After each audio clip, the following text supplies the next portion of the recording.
So are they going to let me do it this time?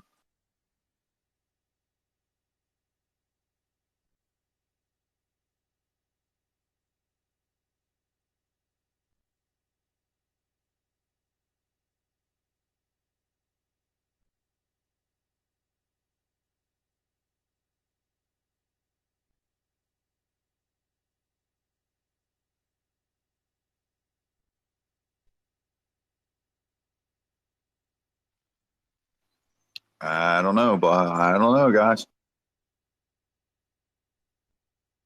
I think we got it this time. Well, I can tell you that the phone locked up. I tried it 3 times. So I know I was with you all 3 times. You see my DM? The gremlins woke up early with me today, and I'm dragging them with me. I'm sorry. 3 times a charm.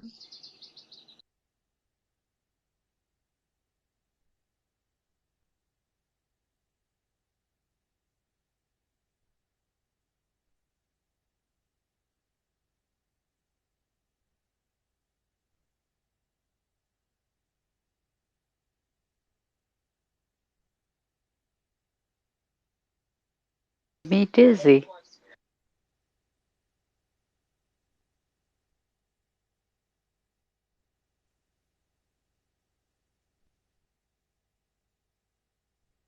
I think we might be good, Marlon. The room's starting to grow. Hold off on the retweets for a few folks until we make sure we're stable. We don't want to drive people nuts looking for a space that doesn't exist anymore. So give it a few. I see a lot of people from Gypsy's site, especially Gypsy. Thank you for following us over here and bringing everybody with you. It's a pleasure to see you in the afterground with Marlin, our favorite fish.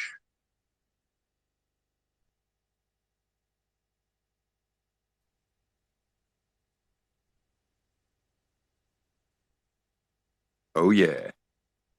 So Constitution, thanks for stepping up. Gypsy, how you doing? TLC, Dee, good to see you, man. Angela, Good morning. good morning. Good morning. So yeah, the last thing I want to do is break the site. So here it is, July 3rd, the pre-day, right? The pre-day.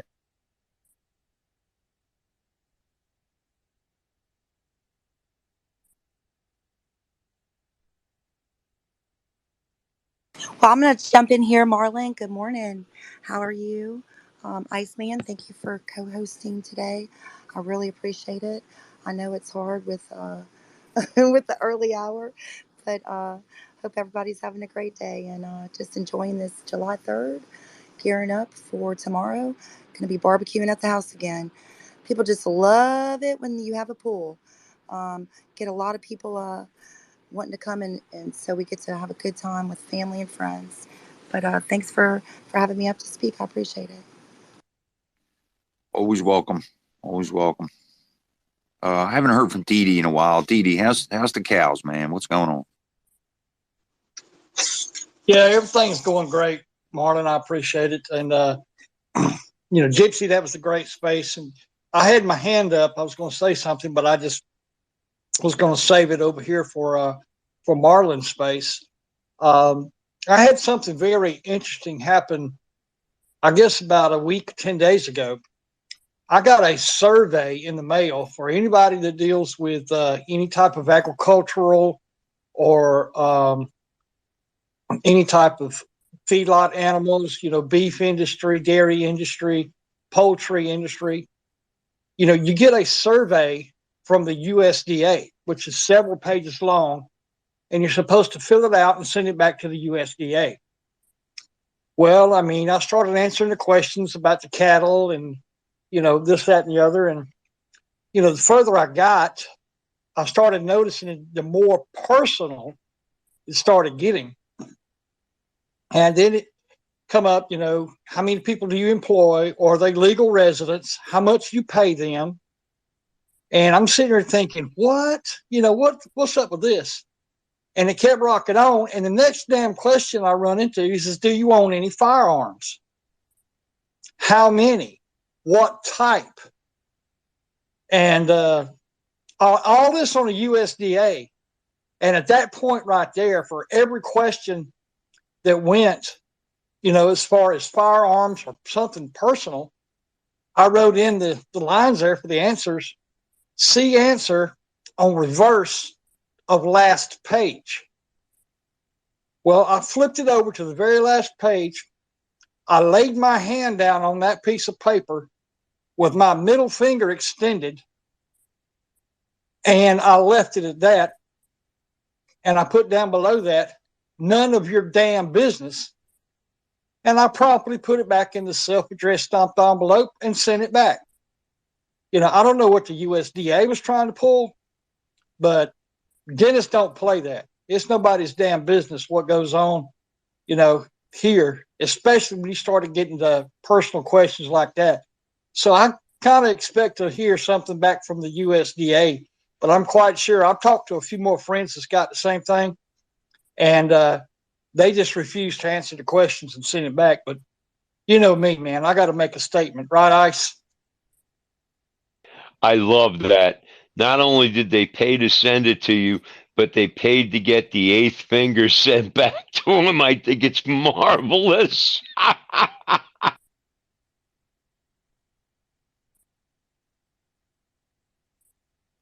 Well, I mean, it's just, they pushed a button they shouldn't have pushed. And I mean, if you want to find out about the cattle, how many I've got, this, that, and the other, that's fine. I'm sure a lot of people go through that. But when you start getting into personal information, and when you start, when they sit right there and said, do you have any weapons? The top of my head blew off. Like, what the hell does this got to do with my cattle operation? And and the more it went on, I mean, there was even a question on there, do I reload my own ammunition?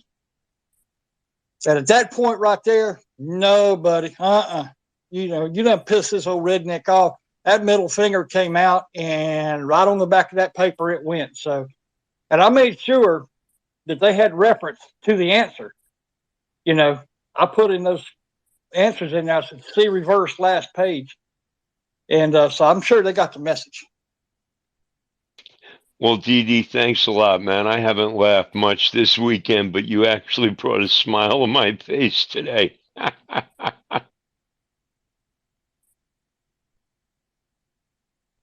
Uh-oh, the better half's in the room. Uh-oh. You in trouble? Hi, Vicky. How you doing? I'm good this morning. How are y'all doing? Good to see you. Good to see you.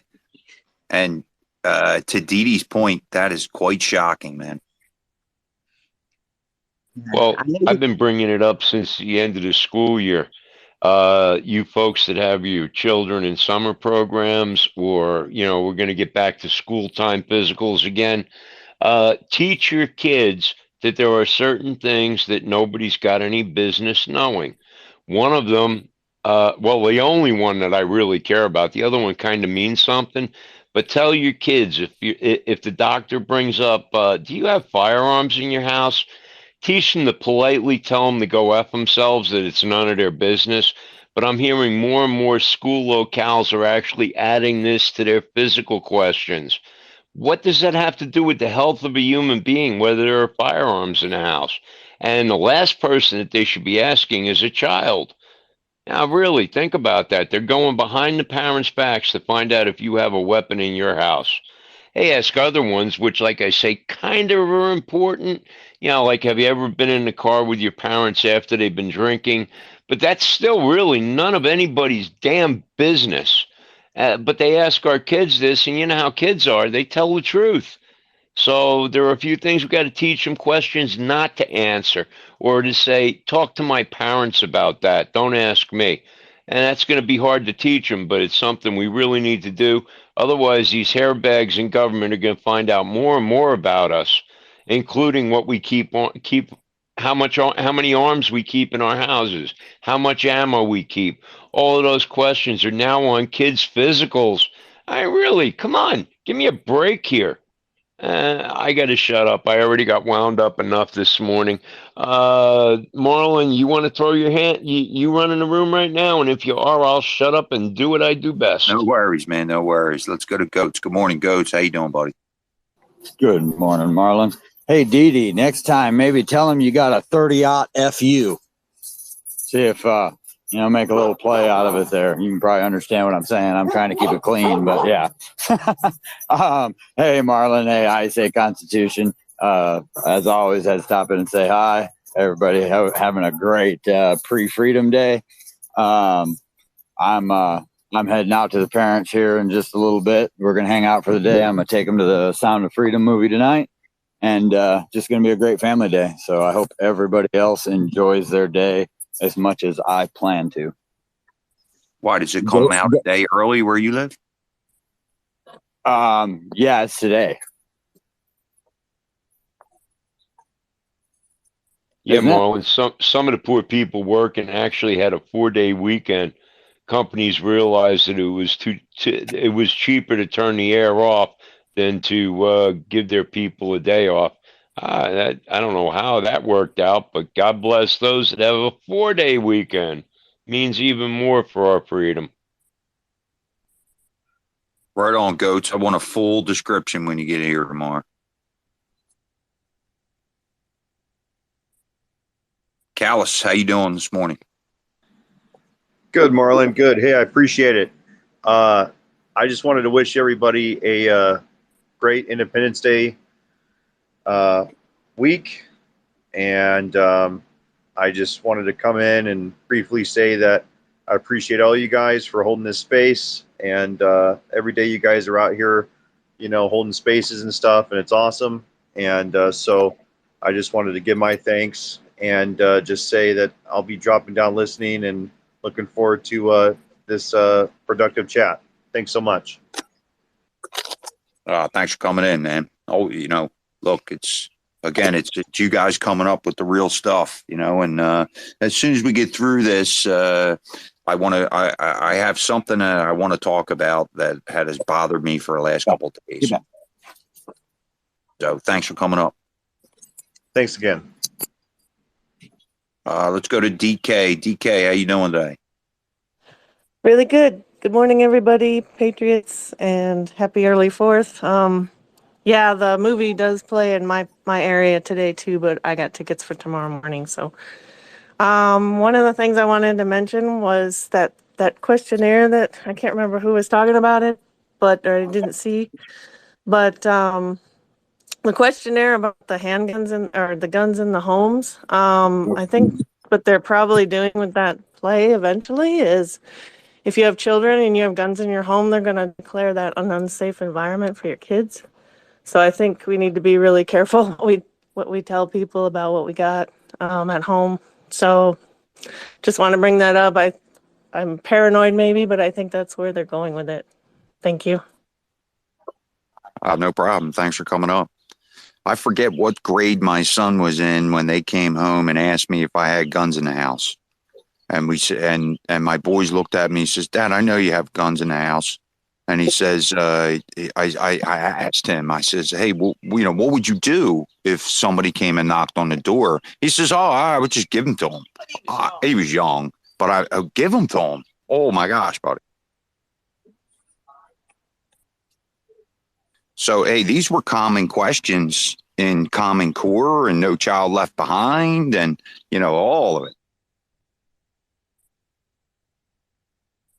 So go ahead, B. Good morning. Good morning. Good morning, everyone. I want to say happy 4th to everybody, too. And I'm going to see the Sound of Freedom tomorrow. But I also wanted to say I saw Helena down there. And let's not forget the J6 political prisoners who don't have their freedom tomorrow. Let's all say a prayer for them.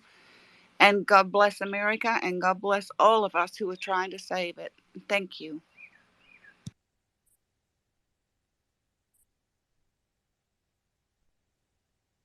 Well, thank you for coming up. I just want to say good morning to Annie. Annie, how you doing? Good to see you. Well, good morning. It's so good to see all of you. I'm awake now. I wasn't awake in Gypsy's space, so I wanted to pop in and say hello to all my wonderful Patriot friends here. I love you all. And I had such a great weekend. I cooked all weekend. I watched my Yellowstone. I get all fired up when I watch Yellowstone. I'm just like, man, that show just the Beth in me comes out, and I just love it so much. And so our freedom's so important, and I love America so much. And thank you all for being here. God bless America, right? God bless America. That's what I felt like this morning. God bless America. Sorry about that. Hey, we had a new speaker come up. FW. I don't have my glasses on. How you doing this morning? Hey, good morning. Five eyes and fries, like five guys. But thanks. No, you're good, man. We share a lot of same friends, so I felt comfortable coming in this space, and I thank you for letting me in here. I just want to say yes. The day before our 4th of July, I really think that we have a lot of things going on right now. We have the European countries going nuts. We have Twitter trying to, clean out the robots so AI doesn't, fully converge on having our autonomy taken over, where it reshapes the way that we think. I think that there's a lot of, we have Erickson report, we have patriots like everyone in this group that have somehow found each other.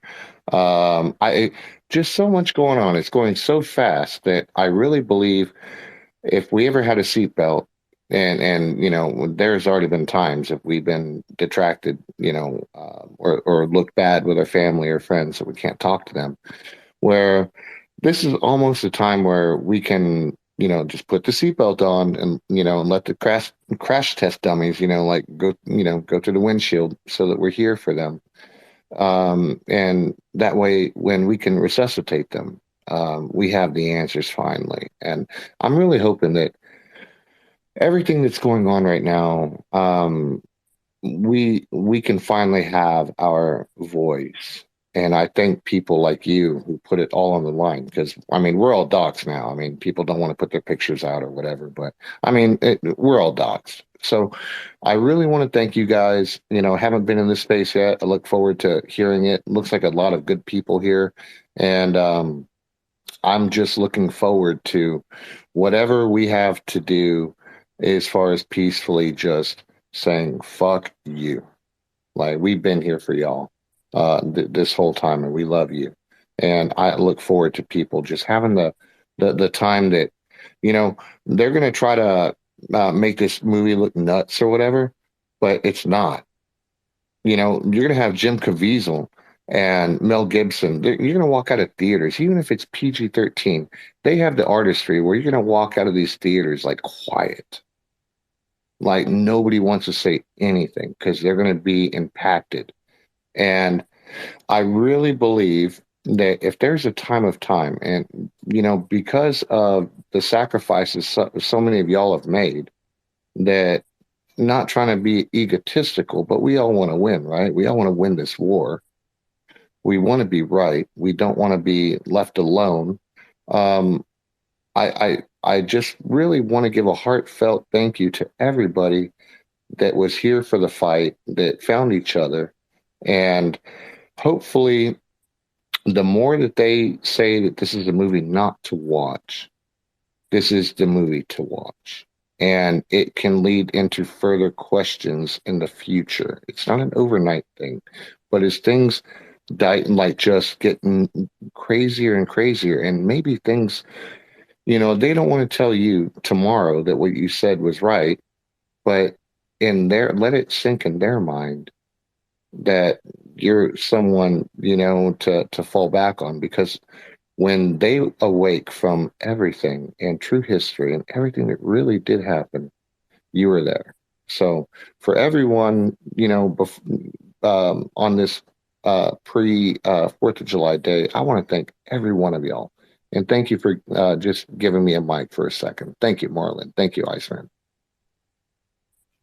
Absolutely, Fives. Great to have you come up. And that's what we need more of. We need more of the average people to come up. Sorry. Sorry about that. We need more of the average people to come up and give their testimony and what their liberty is ringing today. You know, I really feel that, hey, these movies coming out, it may be a different look for America. I mean, there is so much hype behind it, and I haven't seen one commercial. You know, let's put it in perspective, right? So I'm glad you came in today, Fives. I did give you a follow. Thanks, brother. I appreciate it. Thanks. Thank you. Thank you. Let's go. Good morning, Janice. How you doing? Good to see you. I am great. Good morning, fellow Afterground friends. It's good to see you all. I'm glad we're all here again today. I just wanted to take a second to thank those of you who have known or heard of me since I arrived at Twitter. Janice, I'm sorry. Somebody hit the button by accident twice on you, dear. Once yesterday and once today. You're good. Sorry. I want to thank everybody who listened when I came to Twitter and who followed and who paid attention. I want to thank everybody on Twitter who gave me a mic, let me speak the truth. Because I don't know if y'all been following the feeds or how much attention you've been paying, but I faced a lot of adversity when I came to Twitter. Amish and Mennonites weren't very well received here, and we got a lot of pretty severe backlash right quick. We weren't very welcomed. But I came here on Twitter and I kept taking the mic and telling the truth no matter how many people spewed hate. I hope you guys are paying attention to the feeds, because what I was telling you guys about the government studying us for generations now, for a long time, decades, has now come to light. Although in the beginning the government denied, if you start checking the feeds now, you'll see that doctors and hospitals are coming forward and they're admitting it now. So they know that we didn't comply. They know we were aware your government really couldn't be trusted, but we did cooperate with the hospitals as much as we could over the last 3 generations with the genetic and the blood studies and so on and so forth. So the genie's out of the bottle. I think it's just the beginning. They're admitting now that they've been using our genetics and whatever they found in our blood to develop medications to help the public at large. So I really take my hat off to Steve Kirsch and the other people who stepped forward and challenged your government after doing spaces with me and listening. They went digging and they found the truth, and it's starting to pour out now. So thank you all for listening. No matter if you believe me or not, thank you all for listening, because now the truth is out. And I'll land there. Hallelujah. Janice, you know, hey, we may not have always seen eye to eye, but I always respected you. So I would never, let anything happen in this space and people beating up on each other. It's not going to happen. So I'm glad you came up and confiding in our community, dear. And I'd like to say thank you for being here. It's been a pleasure since I've met you. Well, you're welcome, but you know what? I'm not the fearless that some people think, and I wasn't the fraud many people accused. But I gotta tell you, I was very fearful, and it took a lot of guts when I first got here to speak and speak up and try to spread some truth and shed some light on stuff. So I am so grateful for the people who stuck by me and let me speak. And I will be eternally grateful to Steve Kirsch. I don't know if you guys know who that is, but you should give him a follow, because let me tell you, that guy's been a mad hatter. He's been taking the Canadian and the US government to task, confronting them. He found proof everything I was saying about the genetic experiments and the blood experiments and all that stuff, and about COVID and our non-compliance and the end result. He's proved it all to be true. And like I said, now lots of other doctors are on board, and some doctors have come forward and admitted about what was going on in the hospitals with us and in the laboratories. So the truth is out, and I hope whatever the government was trying to hide is going to help you guys with the pandemics that they try to release on you guys again, because I have no doubt they'll do that again. So thank you. You're welcome. Hey, just want to turn to Larissa. Good morning, Larissa. How you doing? Good to see you. Hi, good morning. I just wanted to say God bless America and Janet, is that your name? Thanks for coming in. I often wonder when people start coming onto Twitter and talking, how does it change your life? Like, did it make it better for those around you? Curious question. Just wondering, Janet.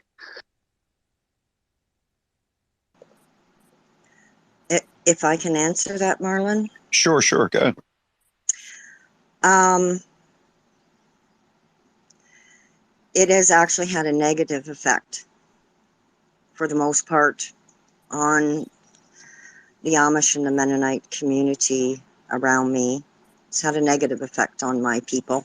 Some of us are licensed to continue to operate our businesses, even ice cream stands to make root beer floats and stuff at events and stuff have been canceled. The government has started sending out health inspectors. So they're crawling all over us, and they're turning up the heat. So it has not all been positive. But, you know, my community stood behind me. They understood me coming here to find the truth, and everything I heard scared the daylights out of me. So they understood and they backed me. I had an Amish pastor and an Amish deacon come in to a space. They don't know how to use the phone to come, but the gamer kids showed me. So they did join, and they did voice their opinion. They did talk to the doctors. They did let people know what was going on with us, with the COVID and stuff. So I have to say it has had a bit of a negative effect on us, because your government hates us even more than they did ever before. But I don't regret it.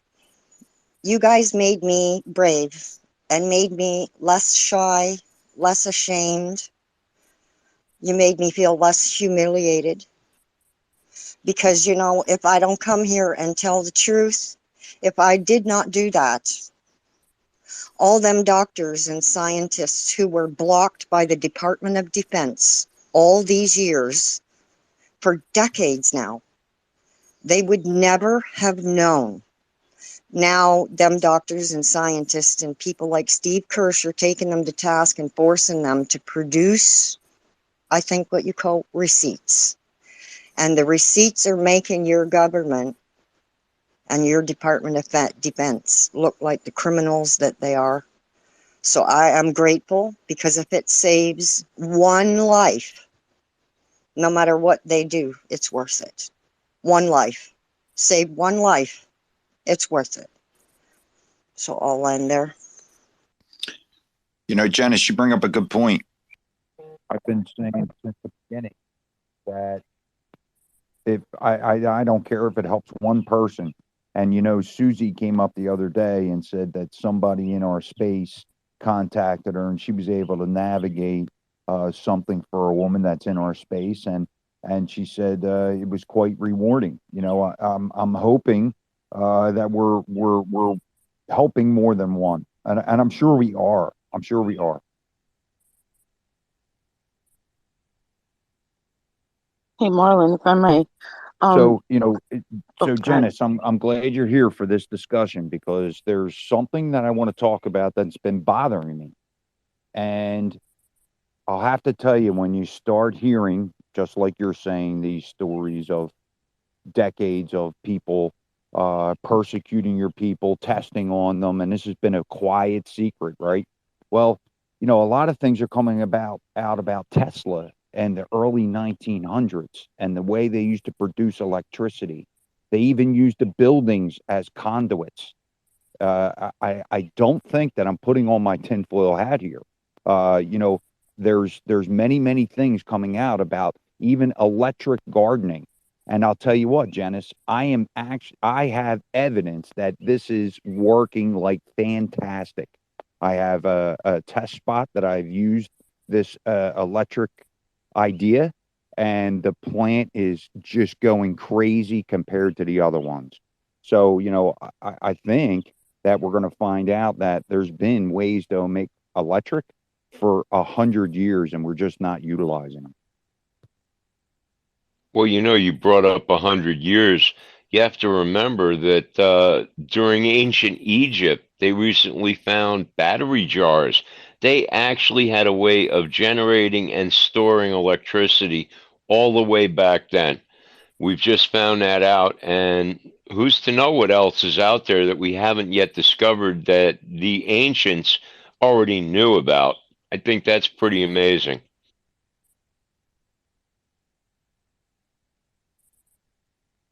Go ahead, Larissa. I also noticed that this movie that's coming out on the 4th had also come out in 2022. So it just never reached us. How they continue to keep that away from us is amazing. I just don't understand this, but I'm glad it's here now. So just saying. Well, I'm just amazed at the fact that we're hearing about sellout pre-ticket orders, and this hasn't even gone anywhere near mainstream media. They don't want us to know about it. We're finding out about it here, and we're selling out theaters all over the country over this. So quite obviously, they're afraid of us, and let them be. It's about time that these people that thought they were in charge found out that they aren't, and I love it. I have family member um, who's actually working in Ukraine for the refugees, and they're doing good things. So, and that's also being hidden. But despite everything that's bad, there's so much good happening that we don't even know it. I'm just putting that out there. There's always good, but my family don't have an account on online, and for reasons, I think, just for this very reason. They're told, they just don't want any part of it. They work quietly and do big things. So I don't know. It's pretty enlightening though. But I will share that part. That there's a lot of people in my family that do things that nobody sees, and I think that there's a lot of people that pray for those who don't even know it, and that's a good thing too. So God's good. Yeah.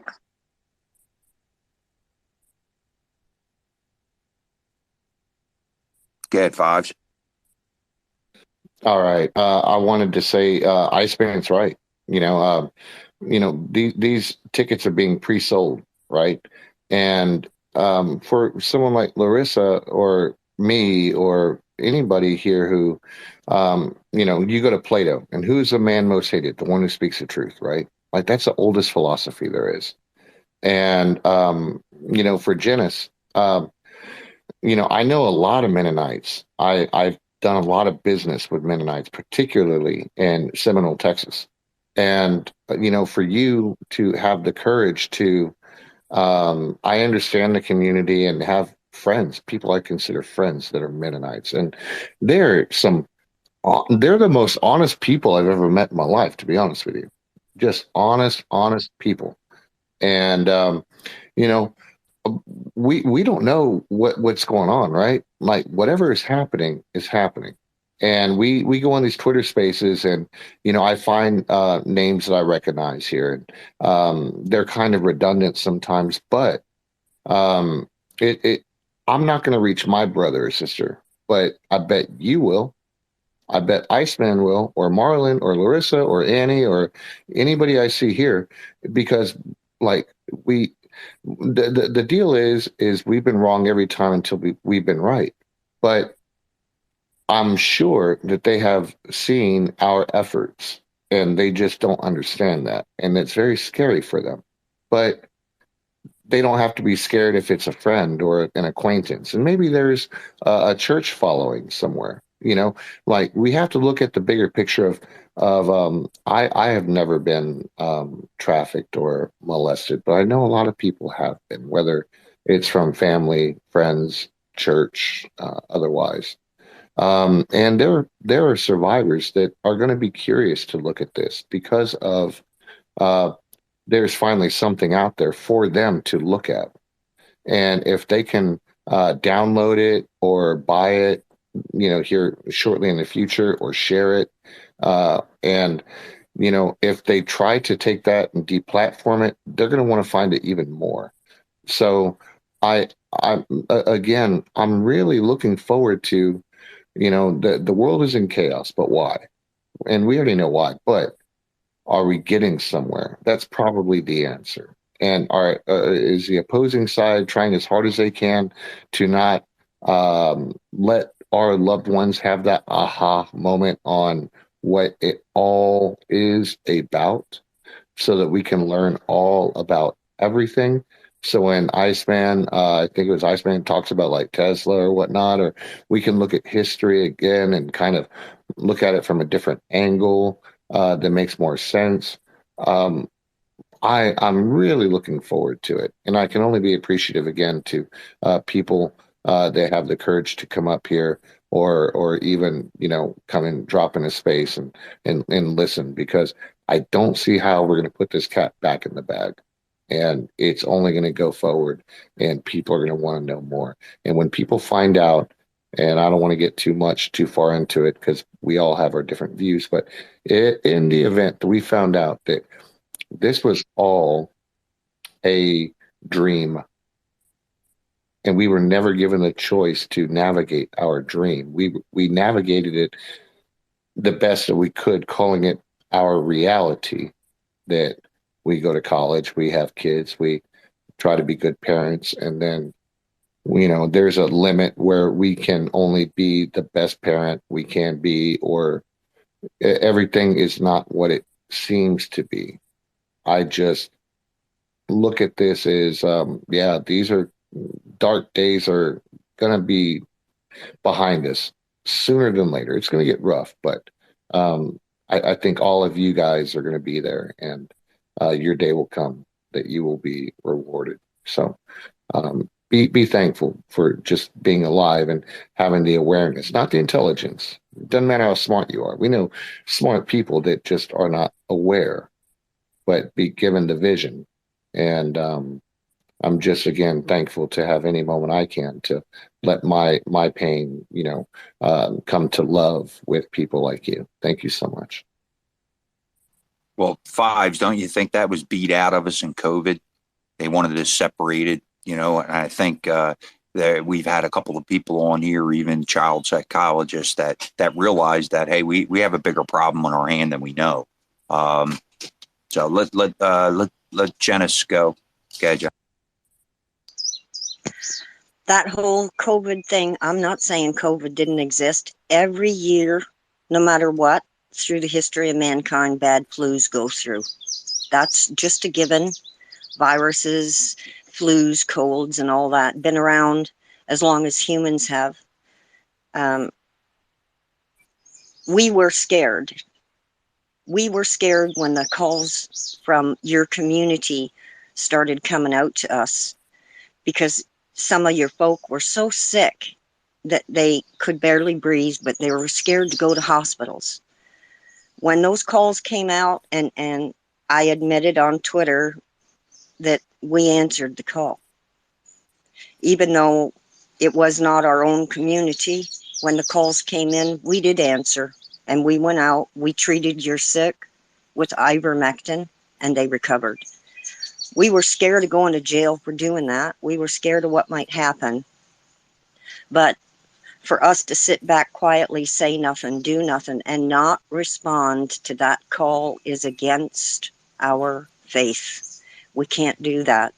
We must respond. If you are hungry, we must feed you. If you are sick, we must treat you. If you are abandoned, we must take you in. Those are our rules. The first rule of our faith is do no harm. And if you turn away the hungry, the sick, and the downtrodden, you have gone against that first law. And we responded. Everybody we treated recovered. Even the old folk over here, John and Lynn, they're in their 80s. They got better, and they continued to do their snowbird thing to go to Florida when the winter time came after they recovered. And the other thing I want to ask you, and this is going to sound stupid, but you got to remember, I am Amish, and I'm living in Amish community, Amish country up here in northern Canada. I can't practically go see the Mel Gibson movie, although I would give my eye teeth to see it and to show it to the elders in my community. But it's a 2-hour car ride away from me, like 2-hour trip one way by car away from me. So it's not very feasible. Is there any chance that they're somehow gonna legal, because I can't steal? Someone suggested that I somehow steal it with some program. I'm not allowed to do that. Is there any way maybe that you guys think that maybe they'll make that movie available where we can pay fair price and see it legally without having to travel hours and hours and hours? Buggies are not safe. The horse and buggy, the carriage is not safe on the highways. So we'd have to pay English drivers, and then we'd have to make arrangements for others among our community to look after our farms, animals, homes, dogs, cats, horse, the whole 9 yards. It would be quite the procedure for us to try to go to a city to see it.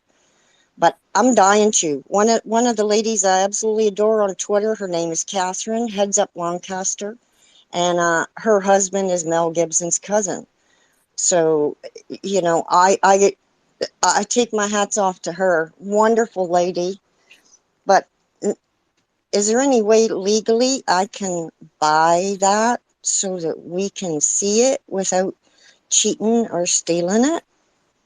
Anybody know? Like I could I think, Janice, if they make enough money, they'll be able to produce CDs and get it out to where, hey, you know, even a bootleg. I mean, we used to get bootleg movies all the time. I'm sure there's going to be bootleg copies and on the internet. I'm sure it's going to happen. Well, if I might, you might be able to find it once it makes its way through the theaters. I believe it's called Angel Network. You can download their software. They had a movie a while ago, Covenant, The Chosen, it was called. I don't know if it ever made it to the movies, but I know if you download Angel Network software, you can actually watch that for free. And I'm quite sure that they will eventually put this movie on their webpage too. There may be a small fee, but I think I know I can't wait for it to hit there because I'm just not able to stand in line and walk into a movie theater. I'm looking forward to seeing it any way I can, so I'm hoping they put it out on their own network one day. So look for it there. Yeah, I would say, Janice, it's going to come down to where everybody's going to be able to see this movie. So, and I think that's their intention. I don't think they're trying to make money on it. So, I'm glad to see that Mel Gibson's not painted as this psycho that he was 15, 20 years ago, right? Remember, society outcast that man because he was standing up. Let's go to Praying. Good morning, Praying. How you doing? Good to see you. Hey, good morning. Thank you. Yeah, man, I wish I want to move to Northern Canada with Janice. I'm sure that they'll figure out a way to make it available. There's been rumors that Elon is going to show or allow it to stream live on Twitter, but I don't know about that. But the Great Awakenings, Mickey Willis just did. I mean, they want this out. I personally, I bought a ticket, but I'm not going to go because I can't. I just can't have my heart watching that on a big screen. And the story well enough to not have to see it. But I did buy a ticket, right, to make sure that he got all of the numbers and then he can push it out. I wanted to just say that, I was a frontline healthcare worker during this crisis, this scamdemic. And, I was kind of in the opposite lane where, my county medical officer, Dr. Andy Miller, and the public health director, Danette York, and all my boards of supervisors, my sheriff, my city council, my school board, they were all, this is safe and effective. And we need to help save grandma, and we need to save this community. And you need to stay locked down, and you need to wear a mask, and you need to stand on these little 6 feet circles. And then when the injections came, I was a volunteer. I work at 35 plus of these mass vaccination clinics here in Chico. It almost haunts me to this day because I witnessed injuries right there in the clinic, and I kept asking questions, but until I had my own microangiopathy and tinnitus. And then I was forced to resign from the board of directors at Enloe because I refused the booster because they decided that volunteers had to have a booster. And I told them straight up, okay, that'll kill me. I mean, I have to risk a stroke to maintain my purpose in life here by serving people at the hospital as a patient ambassador and raise money as a gift shop liaison and help our overworked, overtired healthcare workers by putting together gift boxes and writing messages on the sidewalk for them and delivering pizza to their family. I mean, seriously, it was just such a crime. And you look back and you're like, it's still a freaking crime. It's 3 years. And I know we're all pretty much awake, I think, but there's still people wearing masks. It infuriates me almost, at the very beginning, Marlon, when my mom would be like, just wear the mask, who cares? And I really didn't care. I was like, yeah, I'll wear a mask. I don't care. If it's for the other person or whatever. But now I'm like the mask Nazi. I'm like, get the mask off the children. I'm like yelling, because it's infuriating. So I just wanted to step up and add that perspective. I have to go to the Butte County Courthouse today for a restraining order hearing that was filed against me by my niece for posting on social media information about my mom's murder from 4 shots in Moderna. She's trying to silence me because she's got power of attorney and she's the trustee. And she doesn't want, for whatever reason, it makes her, she thinks grandma wouldn't want this. I'm like, excuse me, it's my mom. I know her better than you do. She was a daughter of the American Revolution like me, and we don't frickin' run tail and hide or whatever. We're going to fight this thing, and you can't silence me. I mean, Marlon, I had to turn in my firearms.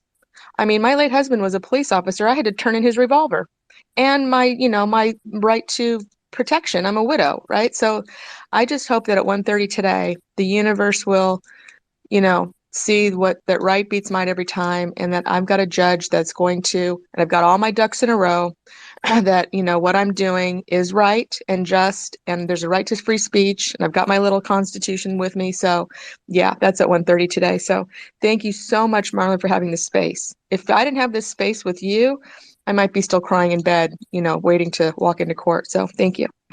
I don't want you ever to cry. I want you to come on here and dump it on here. And hey, I have my fingers crossed, my toes crossed that court works out for you today. Just stand firm, girl. You always have. Let's say good morning to John. Good morning, John. How you doing, buddy? Happy almost 4th of July. Good morning, Marlon. And I'm glad I stepped into the space as praying was just speaking, praying hawk, because I have a question. Praying, I see that I opened up your profile and it says VAERS expert and victim advocate. And something that's been kind of bugging me for a while now. First of all, I pride myself on sitting on a fence and looking at things in a 360-degree viewpoint before I form an opinion or input.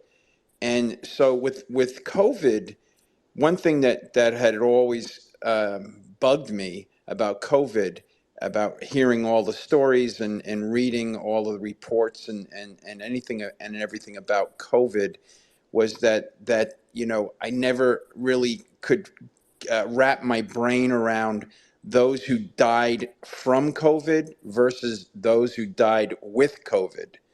And, I look at it in the same vein, as far as my frustration and trying to figure out and wrap my brain around those who died with the vaccine versus those who died from the vaccine, and vaccine injuries. And I don't know enough about it to figure it all out. And I look at it this way: I'm not vaxxed, and I don't plan on getting vaxxed. I don't believe in vaccines, and especially this experimental, whatever you want to call it. I don't even think it's a vaccine. But I kind of look at it this way: that I know friends and family, lots of friends, lots of family members that have gotten vaxxed and have had no problem at all. They've had no adverse effects. None of them have died. I don't know of anybody that have died from the vaccine personally, but I hear about it. I hear about vaccine injuries. I see that you're a VAERS report expert on your profile. So, and I've brought this up in the past, and the naysayers will say, well, a lot of that stuff, the vaccine is not really, it's a placebo, and it's normal saline that's injected into these people, and so it's not that there's a percentage. And I'm like, well, where's the data on that? Where's the proof on that? I don't know.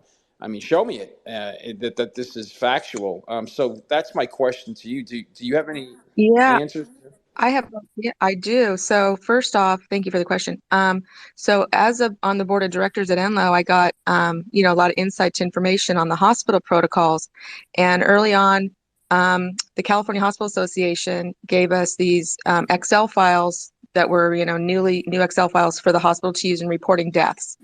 Okay, and so because they were required to report their deaths, both of patients as well as if any of the healthcare workers, the nurses, et cetera, were sick. Okay, and they had to do that before COVID for pneumonia and for influenza. It's a way that the state, probably the feds, maintained some awareness of their capability. Well, we got this, this mandate that said, okay, here's the new Excel file to report that, and now they're adding COVID. So they call them PIC deaths. So pneumonia, which is the P, influenza, and COVID. Well, what struck me was they didn't ask for the reporting in 3 separate columns because they couldn't tell the difference. Truth be told, those PCR tests they never could, per the man that invented it, tell you if it's COVID. So the hospital, all they did was say, oh, it's respiratory, it's a death by some respiratory thing. So here's a check mark in that box, and it's called a PIC death. Well, if you then dig further under the CMS, Interject one quick question sure, right there where you're at.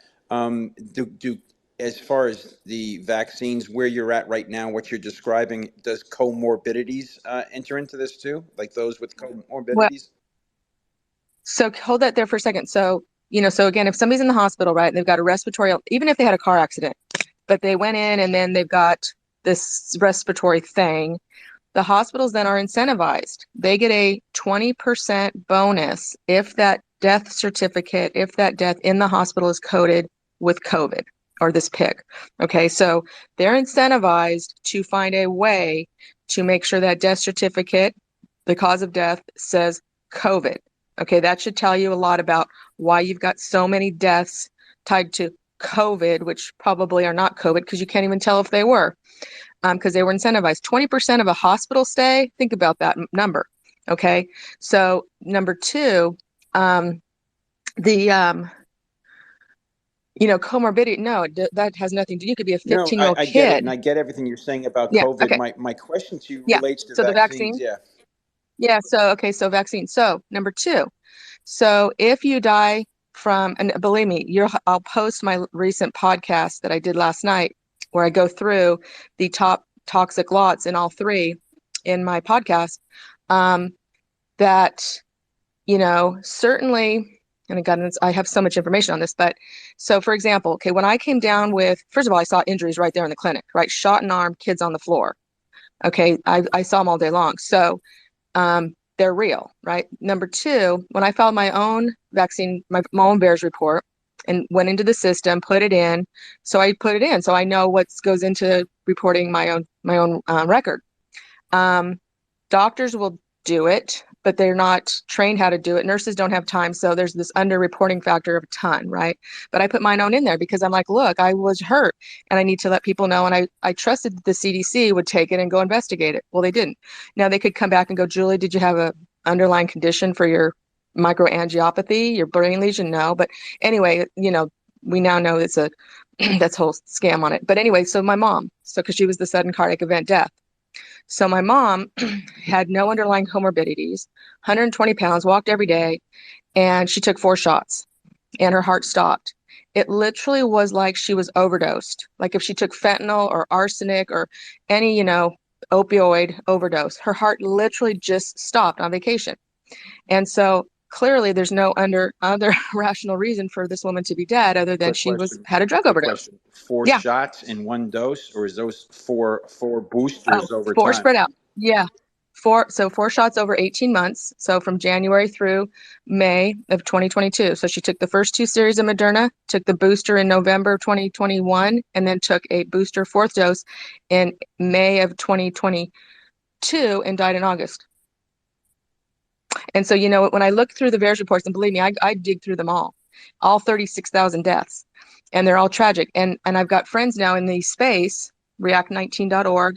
So I was talking to Hetty Samoas last night, her son, Victor, 34-year-old man, perfectly healthy, took 1 shot of Pfizer and died of an aortic dissection. And so, but I do look around my universe, I go, God, because at first I thought my mom was a freak of nature. I'm like, Mom, how are you still alive after 4 shots? And she had not one single adverse event. Her only adverse event that I put on her VAERS report was death. That's it. She didn't have, a myocarditis or AFib, none of that. And so I thought she was a freak of nature. I thought she got the saline shots, but no, here's the thing. She was a part-time smoker. Number one, I think that had to do something with it. But at the end of the day, she had Moderna. That's got 3 times the lipids, right? So 4 shots for her, 120-pound woman, in the same period of time that a 400-pound linebacker would get the same amount. Okay, clearly seriously, that's too much toxicity for any one little 120-pound human being. And I think she survived long enough because she walked every day. She was in the sun every day. She stayed grounded. She touched her plants every day. She walked 2 miles every day. So, and she loved life. She laughed. So that's what kept her alive longer. Frank, Yeah. to your point. Yeah. So I'll tell you what, and John, this is to you. When I did the trucker thing here in New Jersey in Salem, we had a woman named Angela, and she was from React 19. And that, the whole purpose of React 19 is to be able to provide a mobile service for these victims of vax injured. And, I became more of a spokesperson for React 19 because when I was giving out the paperwork, and this is back in 20, John. My sister's having problems. Oh, my brother, he's got breathing problems now. I mean, there were so many people that came forward, and actually, as I'm giving them the flyer, they are saying that, hey, my sister, my brother, my aunt, my mother. It was just so many to not discount it, John. It was unbelievable the amount of people that I heard from. So I just wanted to throw that in there, and especially about React 19. They have really blown up now. Yeah, and Bree Dressen, who founded it, she actually has a lawsuit that they just filed against Joe Biden for all the misinformation and all of this stuff. So there's an active lawsuit now for the people that have died, including, the 16-year-old son, Junior, for my friend Ernesto. But yeah, the human body, whatever you inject. I mean, I took gabapentin for a broken rib, and I spent a night in the hospital detoxing because I had a severe allergic reaction to it. So some people, and I will just tell you this though, I did a FOIA request here for Butte County to get all of the lots administered in this county. I wanted to see what they were for Pfizer, Moderna, Johnson & Johnson. I've gone through theirs, and there's not a one that does not have a vaccine report to it. I'm like, I don't see the saline. I don't see the hydroxychloroquine that Trump supposedly. No, I don't see any of that. I see death. I see Don't chemicals. get me wrong. I'm Yeah. not questioning I know, hon. I I'm know, and not I appreciate questioning the anybody question. that's saying that there's injury or even death. Yeah. But the thing No, it's is, important to learn. what Marlon just said, and what you said before about a child that got the shot and just dropped straight to the floor. What pops up into my mind is the psychological aspect of it all too. those who get Correct. the vaccine either get sick or even death related to the psych component to it all. And a child that drops to the floor after they get a shot of anything, the psych component attached to that, So Yeah, it's the kid that I saw. So Chico State, they mandated the shot, right, for their to go to school. Well, the track team came in one day, and the man that dropped to the floor immediately, his body was the most amazing specimen of a human body I've ever seen. And he wasn't scared. He didn't, he's like, give me the shot. I need to run track. And so you could literally see when that, and I call it poison, when that syringe went in his arm, his body, you could see his immune system just leap to go after that toxin. And man, he fell into the nurse. Luckily, because we were at the fairgrounds, he didn't crack his head. He fell into her. He's on the floor seizing. It clearly was an immune reaction to this poison. It was so clear as day. And, I've seen it all, and I've looked at all, and I'm like, God, older people, how come a 104-year-old lady, when she came in for her shot, didn't drop dead? She was like, but I think her body might have gone through a lot in life and she could handle the toxin. I Well, don't know, Frank, but let me thank you just say so this. much. I Yeah, appreciate your answer. you're I welcome. see All in. Larissa has her hand up, and somebody else just popped their hand up, so I don't want to take up too much time. Yeah, and I'll go ahead and post my podcast from last night in the bubble. But thank you for the question. I greatly appreciate it. It's my new purpose in life. Well, and now that you're up here and you're answering questions, I'm sure Larissa might have one. Rich might have a question for you. So, Larissa, good morning. Yes, Marlon, I do have a question for praying. Is there batch numbers that were used that people can reference? I don't know if there's any rhyme or reason Yep. to the chaos. Yeah, there are. So on the vaccine cards, people were given this lot number and a batch number. It's the same thing. And again, I knew this was a piece of the puzzle because every day when I'd go in for the shift at these mass vaccination clinics, they'd put on the whiteboard, here's the lot number. So for mine, which is Moderna, 042L20A was the first one.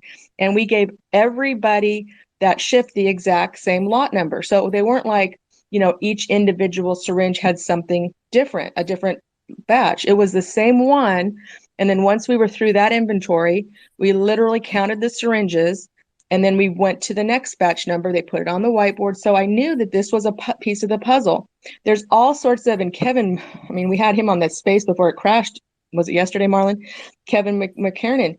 That man has found that, yes, there's some bad manufacturing processes. There's certain lots that have too much DNA, which is disgusting. It's made in E. coli. Some people have, like Ryan Cole, Dr. Cole has found where if you think of a manufacturing process, like a manufacturing line, right, filling things, the fill and finish process, those, even of a same batch, if there's one that's filled at the very beginning, when all the ingredients, the lipids, the mRNA, the spike protein, whatever, is at the very beginning where it's strong and it's fresh or whatever, you're probably going to have an adverse reaction of that vial. Then the same batch, but at the very, very, very, very end where they're kind of running out and they're going to stop and re-clean everything, if you think of an engineering process. So you're like, God, that makes sense. So yeah, if they look on their vaccine card, there's batch numbers.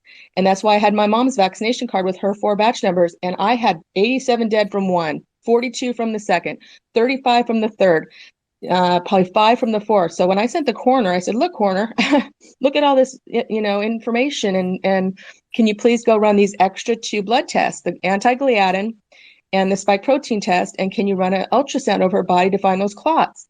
But my niece had the power of attorney. So my brother flew out there to Buffalo, Wyoming, ordered her cremated the next day. And I didn't get the blood test and I didn't get the ultrasound.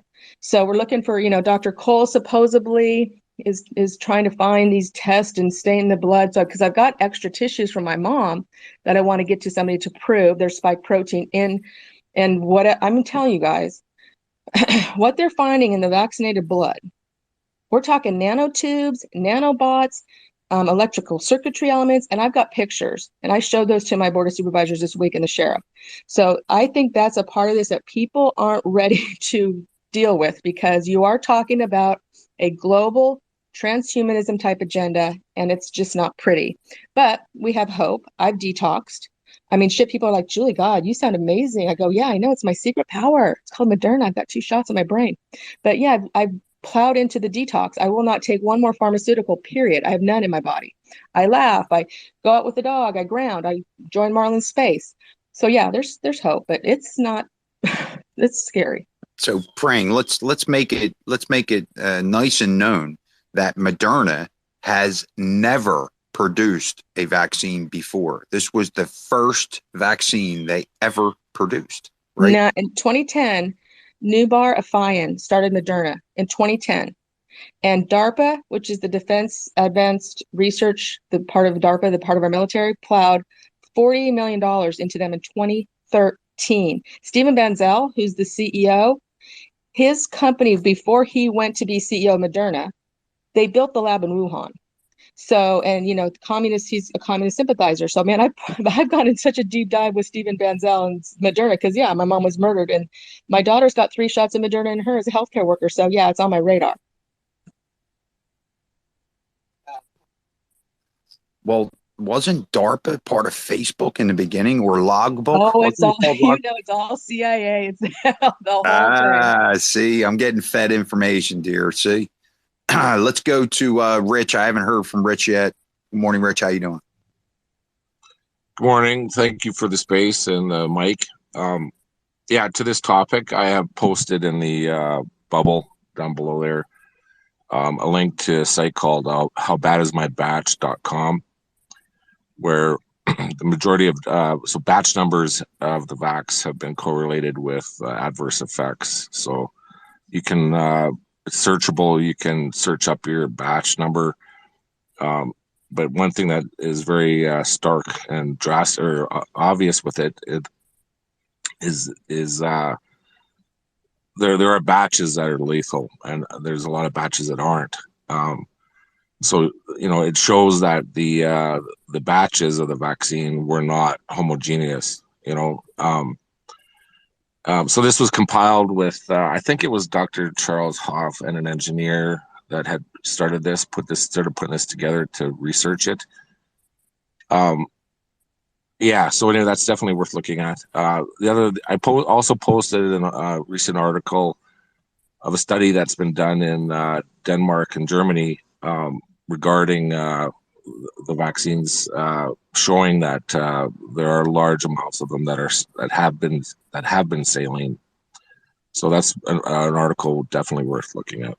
Hey, Rich, can I ask you a quick question on that? Yeah, sure. The placebo thing has always blown my mind. You know, I understand about testing and research and stuff like that, but you know, I never understood why would the medical community give somebody that especially needs a drug or needs a cure for something, give them a placebo that does absolutely nothing for them. And in this context too, is are they intentionally giving placebos, just saline, intentionally for as a vaccine for COVID? Is that being used, and why? Well, I mean, my thoughts kind of go down a dark path with that. I mean, the motivation behind all of this, for myself, sounds crazy, but you know, if you follow the logic behind it, the only road that it leads to is that it is like controlling the depopulation to control the demographics that are going to be affected. You know, I mean, the way I look at it is, I mean, if you're Dr. Evil and you want to reduce the population, you've got to do it in a slow, systematic way. You don't want to kill everybody, and you don't want to have it completely immediate. You know. Anyway, that's my theory, because nothing else makes sense. So You know, I'll just add on to it really quick on Pfizer. Let's talk Pfizer, right? They wanted to keep their records hidden for 75 years. So Dr. Naomi Wolf, she dug up the Pfizer through a FOIA request there. Now, they supposedly did these quote unquote clinical trials, right? In a clinical trial, you divide the group in half and definitely get a placebo on purpose. They just don't know it. Well, the placebo, which is supposed to be saline or some sugar water, whatever, Pfizer is keeping the placebo ingredients, proprietary. What the hell's in the placebo that you used in the clinical trial? Nobody knows. And then Fauci came in when this quote unquote clinical trial was over and unblinded it, meaning he told the people that got the placebo, you got the placebo, here's a real injection. So we have no more, no data to follow up on. Yeah, it's a crime. It's depopulation for sure. Well, let me add to that. And Rich, you brought it up. We talk about the autism rates. We've talked about this many, many times. And actually, Praying came with a new statistic that 1 in 36 children are diagnosed with autism. Over, I think it was Thursday or Friday, we got a news article about the Netherlands actually terminating people with autism and handicaps. So, you guys are talking about depopulation and all. The autism rate in America in 1991, it was 1 in 4,000 kids, and now we're talking about 1 in 36. So don't we realize, somewhere the data is there? We're just not looking correctly. I mean, something is going on. To your point, and since what did you say, 90s or 91 was the date that it dropped to or increased to 30 autism cases? Well, in 1991, the autism cases were 1 in 4,000 kids. And now in 2023, it's 1 in 36, or even as low as 1 in 34. Right. And I think it's probably lower than that because of the ones that go undiagnosed. And my question to you is, do you know how many new vaccines have been added to the schedule since then? And is that's what you're relating it to, or just saying that it could be related to that, right? So there's 78 vaccines that your child receives from the time he's born to the time he's 8 years old. And I'll tell you, John, great point, because we were traveling to Western Pennsylvania one of the days that my son had a vaccine injection. And the boy had 103 fever. We were stuck in traffic on I-80, and I didn't know what to do with the child. I thought the child was going to die in the car. I really did. It's my own boy I'm talking about. He had 103 fever, and he was incoherent. And it took hours for it to come down. Marlon, I'm so sorry. That's so horrible. I too had that with my adopted son. We got a vaccine and then he had a seizure. It's just like, what the fuck? I hate this. Well, I didn't mean to send us down that way. Not today, but unfortunately, it's uncomfortable to talk about. I know. I just want to add one thing regarding the that link, howbadismybatch.com. They had also compiled data to compare a lot of other vaccinations throughout the decades to show the same, or they compared the VAERS data versus adverse effects, and they found that other vaccines that they looked at, there were adverse effects, but they were homogeneous over the batches. In other words, there was no spikes in the adverse effects versus the batches. They were homogeneously mixed. So, comparing to the Pfizer Moderna shots, stark contrast, where showing that the batches were completely different, and that's what it shows. And one thing that and I seen an interview with, I think it was with the Dr. Charles Hoff that was involved in this. He stated that because he worked for Pfizer, he stated that these manufacturing, so the manufacturing process, there is a lot of I don't know how to put it. There's serious efforts put in by the manufacturing process to make sure that vaccines are homogeneous, that neatly mixed across the board, that all the batches are the same, and there's a lot of technology put into that. So his opinion, he said, was this data that you can see on howbadismybatch.com starkly shows that this was intentional, like the different batches. I do my searching. So metalerts.org is a search engine that was created by a man whose child had, an adverse reaction or autism, and it's the National Vaccine Center. So metalerts.org, you can go in there and you can actually put in the manufacturer. This is where I do my podcasting from. But so because my 31-year-old son had I now know his 1-year-old child, he had a seizure. I'm like, great, my 31-year-old son, I should file a VAERS report. My daughter, exercise-induced asthma after her Gardasil shot. And so as I'm exploring through MedAlerts, I can see the 1990 SIDS babies. I see all these SIDS babies buried in what I call the VAERS cemetery. I'm like, my God, because when the coroner called me about my mom, out of his mouth, he goes, well, she's a SADS. I go, is that a sudden adult death syndrome? You're calling my mom a SADS? No, she's a drug overdose. There's no such thing as SADS. Are you talking SIDS? So the SIDS babies, that was true? Oh yeah, that was true. They're all buried in there. It's very disturbing.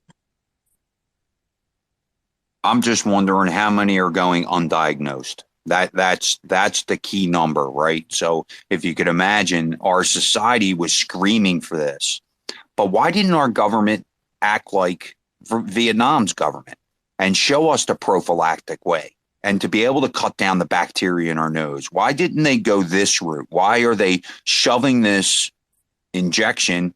I was never one to go to the doctors in the first place. I am definitely not going to the doctors now. That's what they've done. They have made us scared to go into the medical system now, and that's one of the biggest tragedies, I think.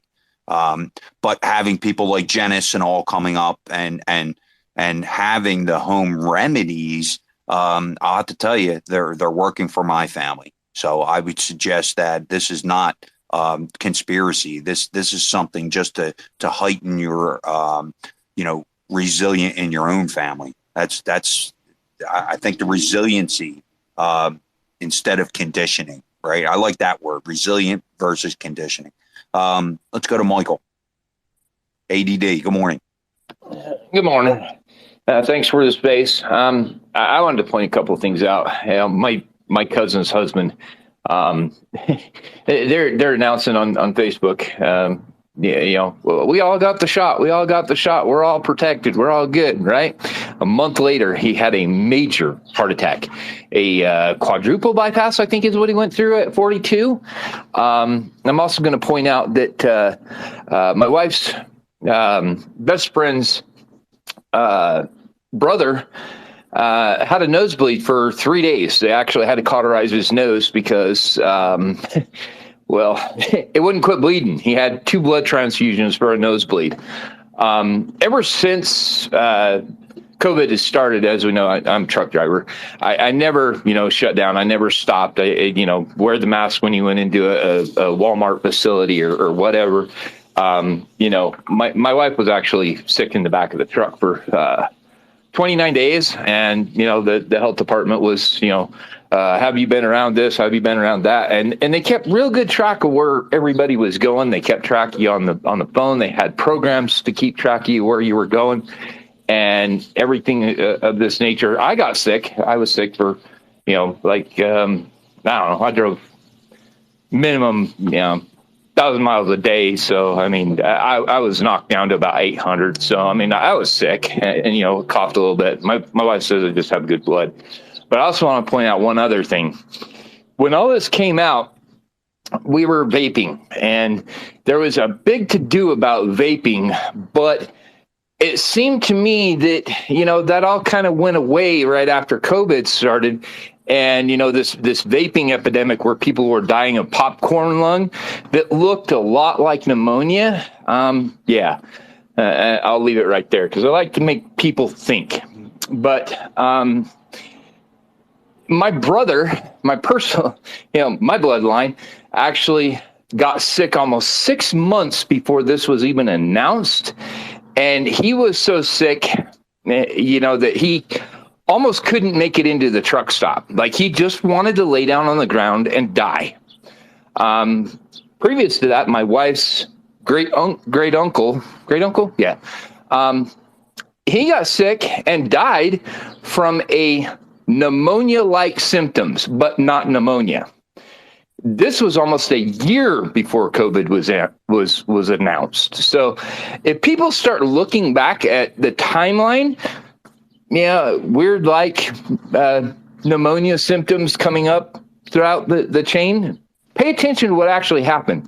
COVID was here way before they said it was, and a lot of people died before, and a lot of people build up immune systems because they were around it. Me, myself, I've had a nosebleed ever since COVID started, and, you know, it's there, it's not there, it's there, it's not there. And it seems to me like every time I get around somebody that's had the shot, it's more prevailed. Michael, I had the same effect. I worked in a unit that was probably 100% vaxxed. There were 7 weeks that I developed a fever every week in this facility. So I don't know what it was. I cannot put my finger on it. Was it the spike protein? I have no idea. Let's go to fives, and then we'll say hello to Brandy. Okay, well, thank you again, Marlon, Ice. Thank you. I wanted to go to praying because I don't want to let this. I hate my radio voice, especially when like I don't know everybody yet, right? I feel so new to this every forum I go to. But I wanted to go back to Praying Hog, and I don't want to let it go, and it'll make me more confident if I can dig in more. So you know we can remember. Everything Praying Hawk is saying, so we can remember what she's saying, so we can further isolate some things that are worth remembering. So, Praying, you mentioned liquid nanoparticles and things growing. Now, before we go any further, I want to thank Marlon and Ice because 98% of forums don't want to talk about this part because it just sounds too crazy.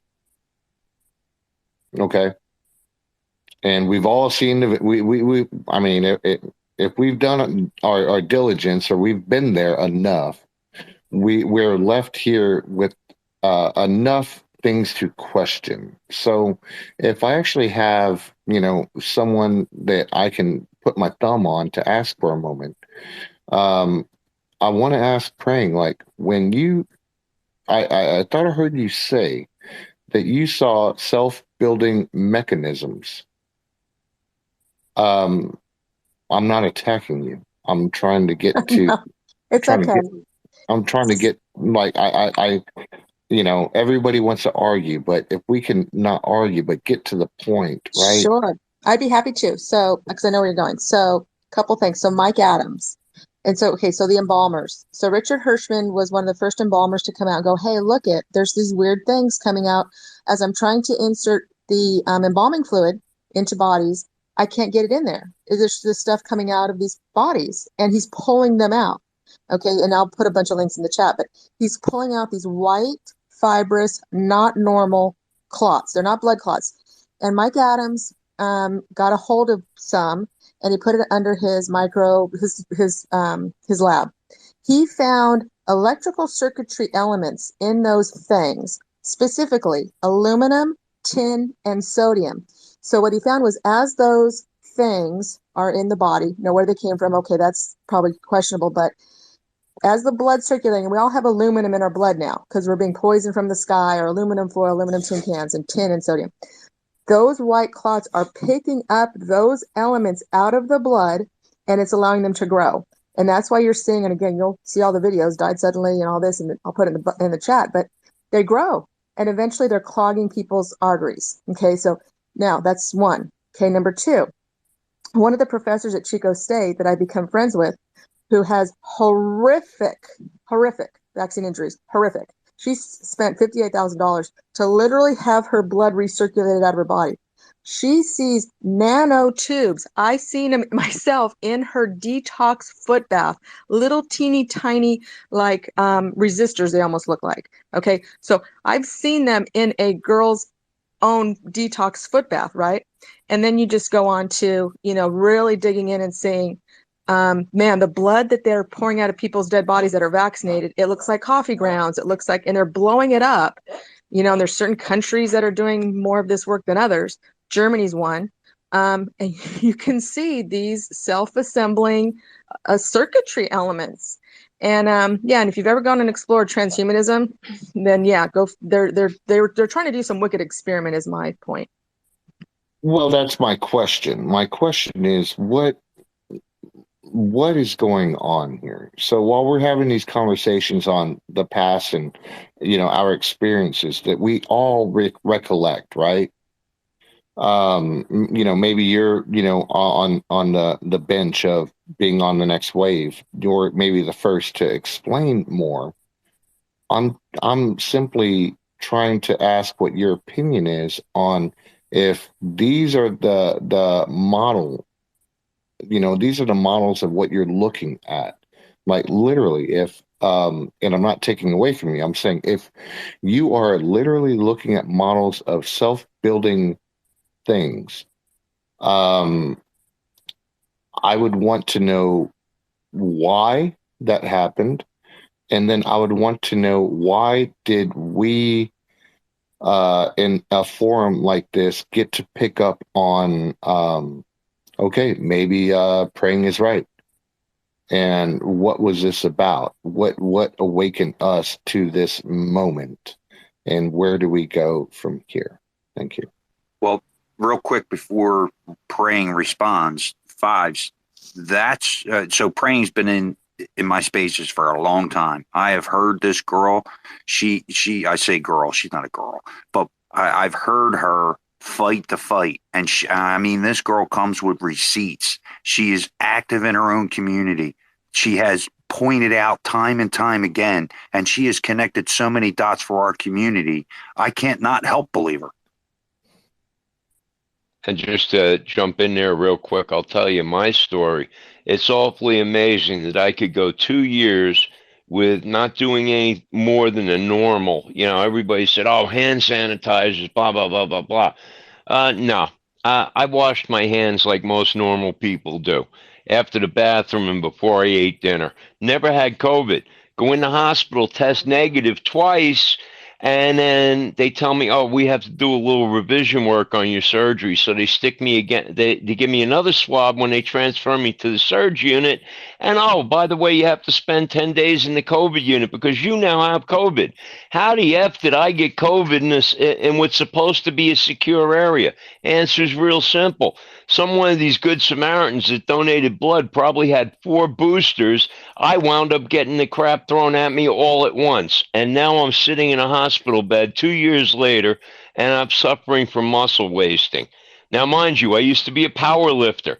I ran. I did everything that I was supposed to do. Yet here I am trapped in a hospital bed. I get out maybe once a week because I have to.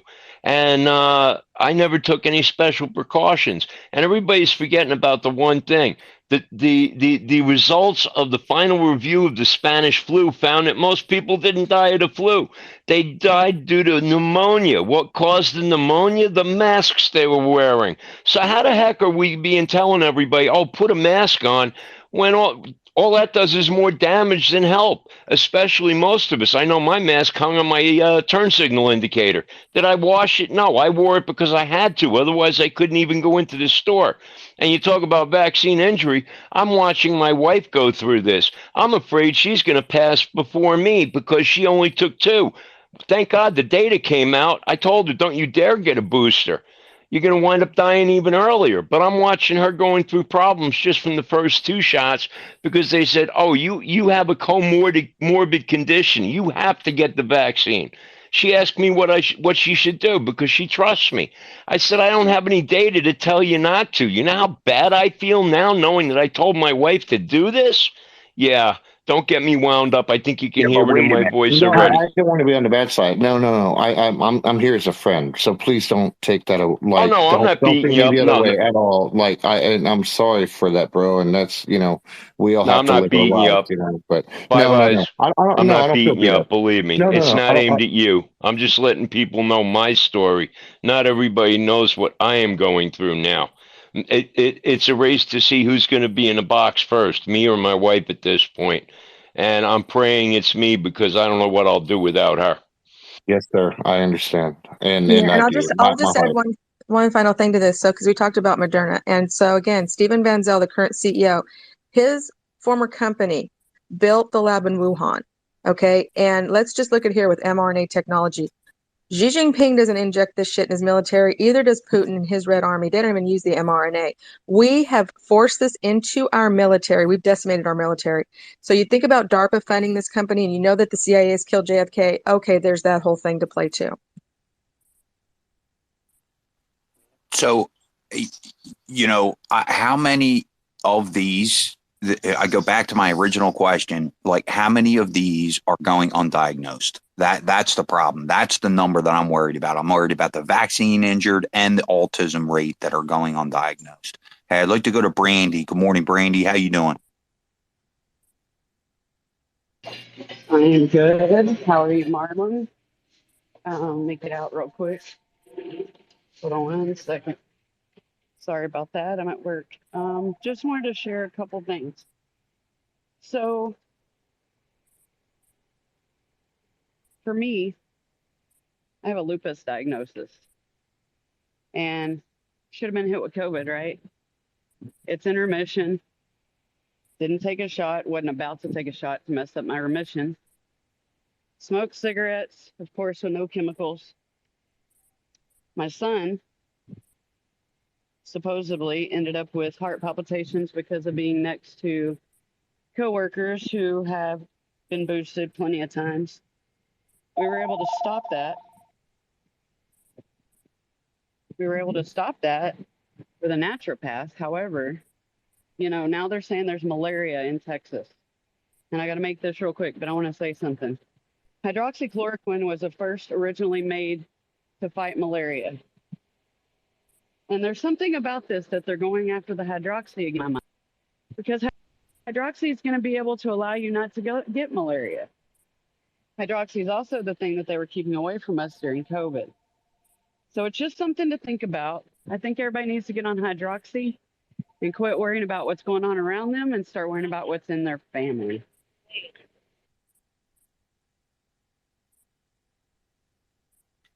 Honestly, Brandy, it's funny you bring that up. That's the day I lost confidence. The day they put an outlaw on hydroxychloroquine. My sister has lupus. She's been taking hydroxychloroquine for 20 years. And she got a shot. So, yeah, regardless, she did get a shot, obviously. But, the day that happened was the day that we stocked up on hydroxychloroquine because we knew. So let's quickly go to the Goldberg Show. How you doing today? Morning, Marlon. Happy holiday. Thank you for having me. Happy holiday to all. I really liked what Praying Hawk was bringing up earlier. Like you were saying, Marlon, she always comes with the facts and has things to back it up with. Something I also wanted to add on to what she was saying was I saw this video not too long ago of it was a microscope, and it showed blood work of a non-vax patient and blood work of a patient that had both shots, and I think it was one booster. And what the video showed was very disturbing. In the video, they showed the non-vaccinated blood, and it showed the red blood cells and the white blood cells moving around, doing the normal things as they should, Well, then he puts it under the vaccinated blood, and that's where it was very eye-opening to me. It showed the red blood cells and the white blood cells moving very slowly. And some of them weren't even moving. And at that point, I don't even know how someone's even alive.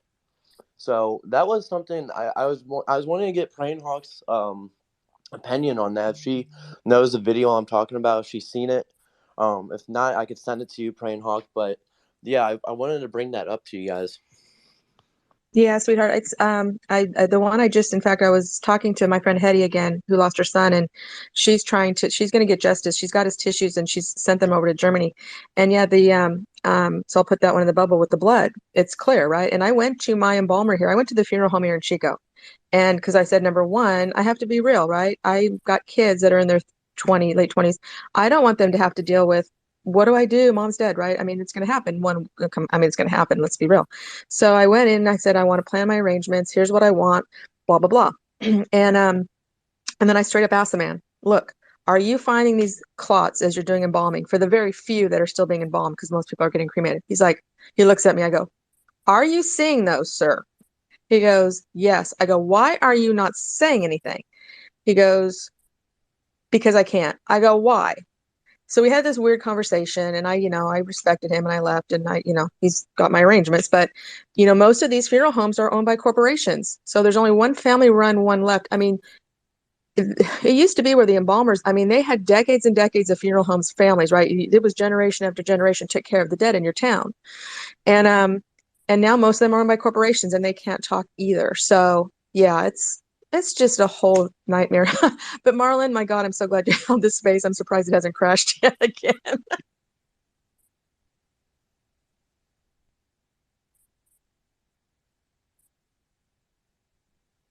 Shh, don't say that.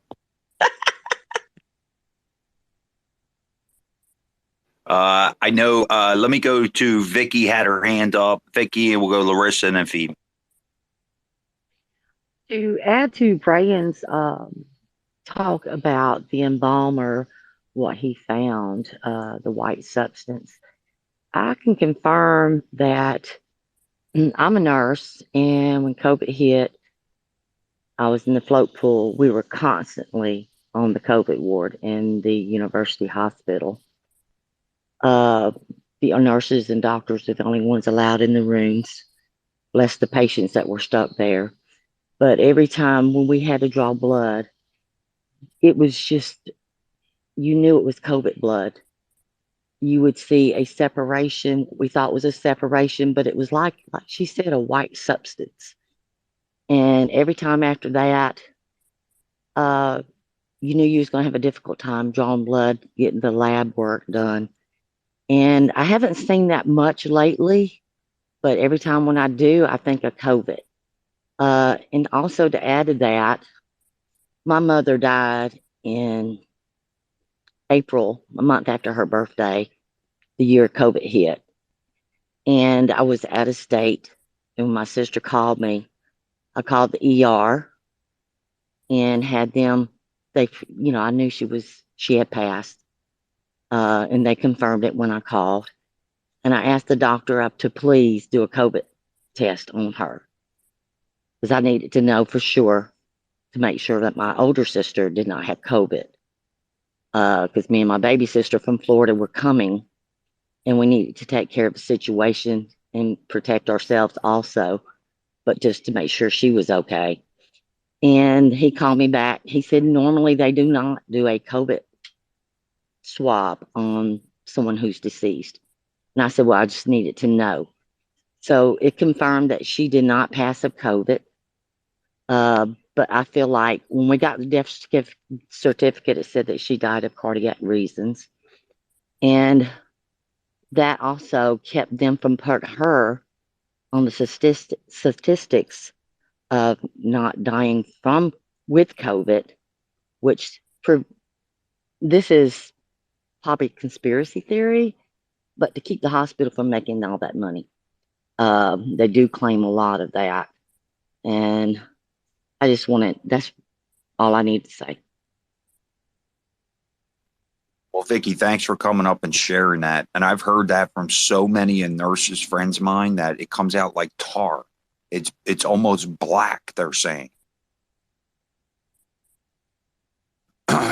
Yeah, I don't know. I'm just thankful that we were able to hold the pressure off from getting the shot. And it was hard. It was very hard.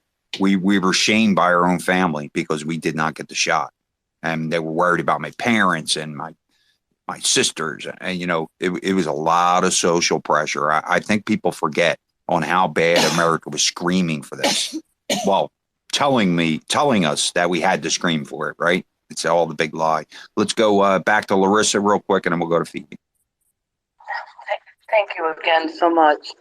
I'm trying to remain very calm in this space. It's, because Iceman, both my family members. I only have one son and my husband. I had to get this shot, whatever.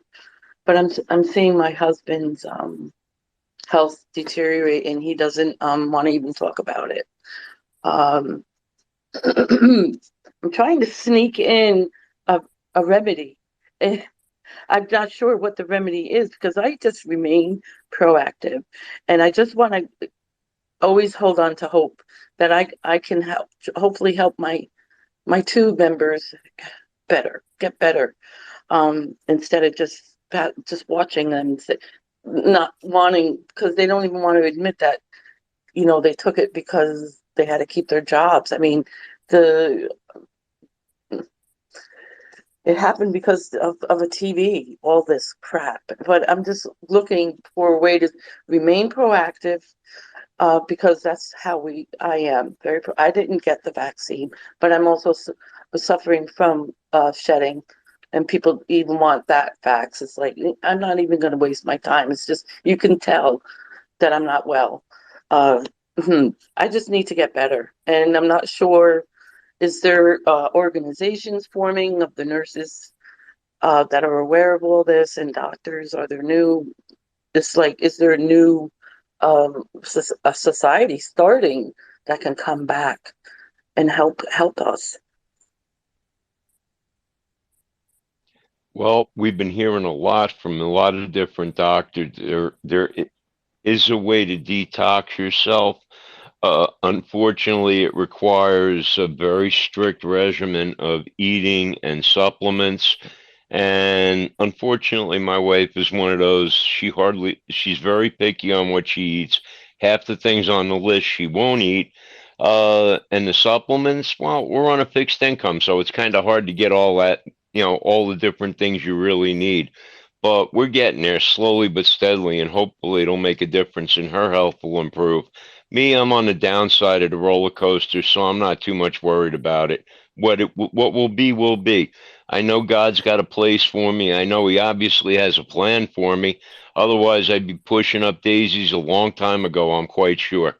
So I'm keeping my faith in God, and hopefully He'll get me and everybody else that's been put through this torture, help us get through it. That's about all I can say, really. Well, I think you want to. I can say you're quite motivated to be up here and helping people, Ice. That's the only thing I can do. I can run spaces, co-host, play security for you folks that have problems. That's what I'm here for right now, just helping everybody else get the word out.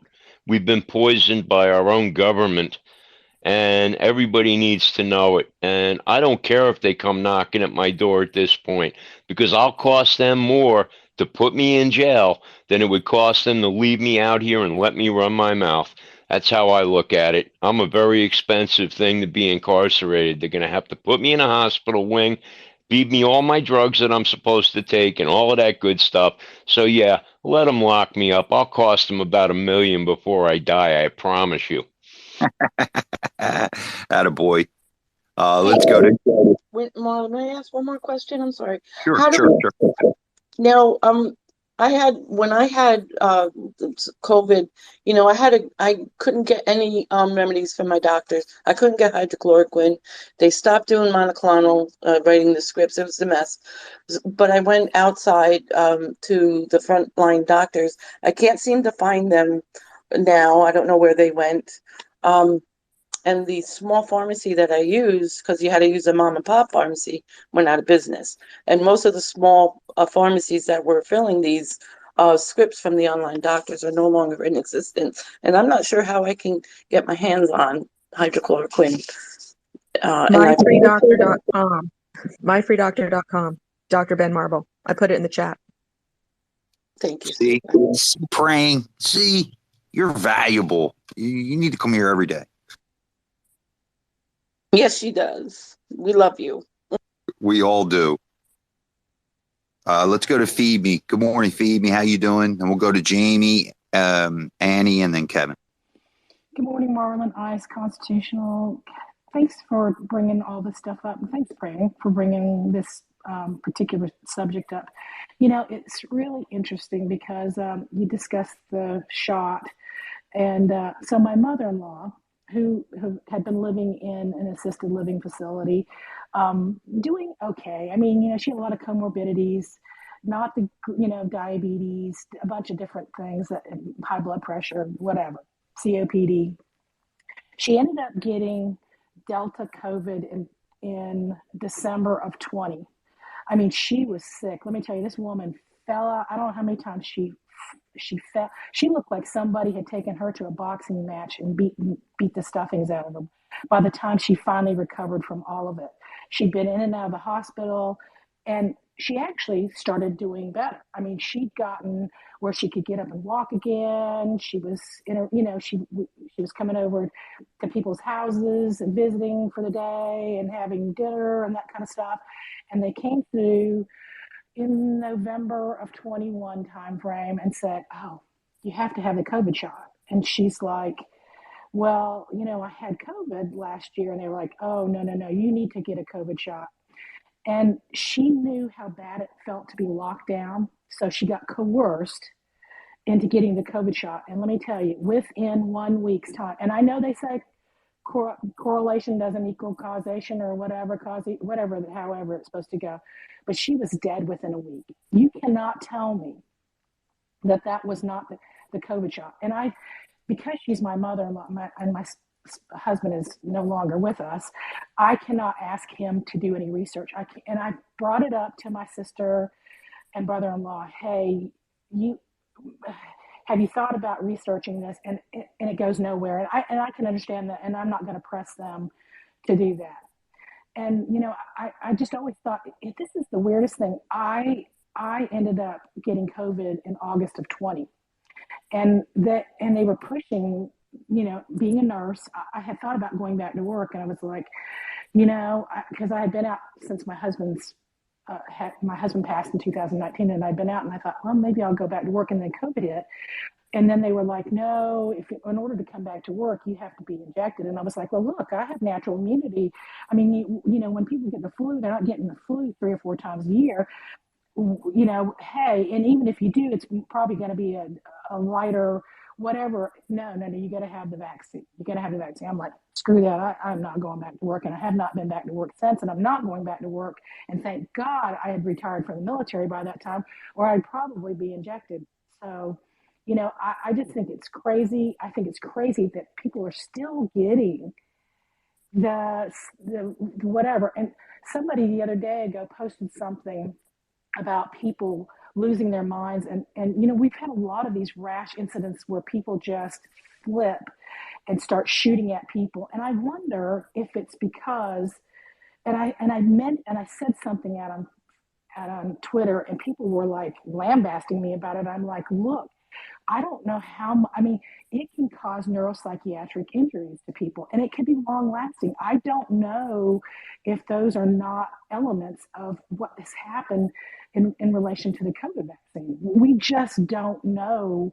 These are normal people who go, and all of a sudden, I don't know if the guy who killed his 3 kids out there didn't get the COVID vaccine. You just don't know what's in this stuff. And like the swine flu vaccine, I think it was like 21 children or something like that died from it, and they took it off the market. There have been more people than 21 that have passed away because of this COVID vaccine, and it's still on the market, and they're still coming up with new iterations of it. It is ridiculous. I cannot figure out why this government, other than population control, want to keep this stupid thing going. And that's just what I have to say this morning. Sorry, I went on a little rant. Amen. Mic drop. What are you talking about, Phoebe? Thanks for coming up here. Phoebe, we were sick. Okay, I'm sorry. Let me back up. In November, before COVID got to the U.S., 19, right before Christmas, when the ship was in Bayonne, and 2 weeks after they let that ship out and released it into our communities, we were sick. My mother was sick. Well, I'm sorry, me, my wife, my kids were sick. My mother, my father, everybody got it. And then I'm hearing, oh, you got to go get the shot in you got to do these things. And I was never one for a flu shot ever. I would never even contemplate getting another shot in my life again. That's how much they have me spooked. So, we were talking yesterday. We're scared to go to the hospital. What if something really happens? Like, I have some kind of problem. I break my leg, whatever. My wife's like, I am never leaving your side. So, good morning, Jamie. Just want to say hello. How you doing, dear? Good morning. Yeah. Oh, thank you all. I love you all. Thank you for talking and speaking the truth. Fantastic.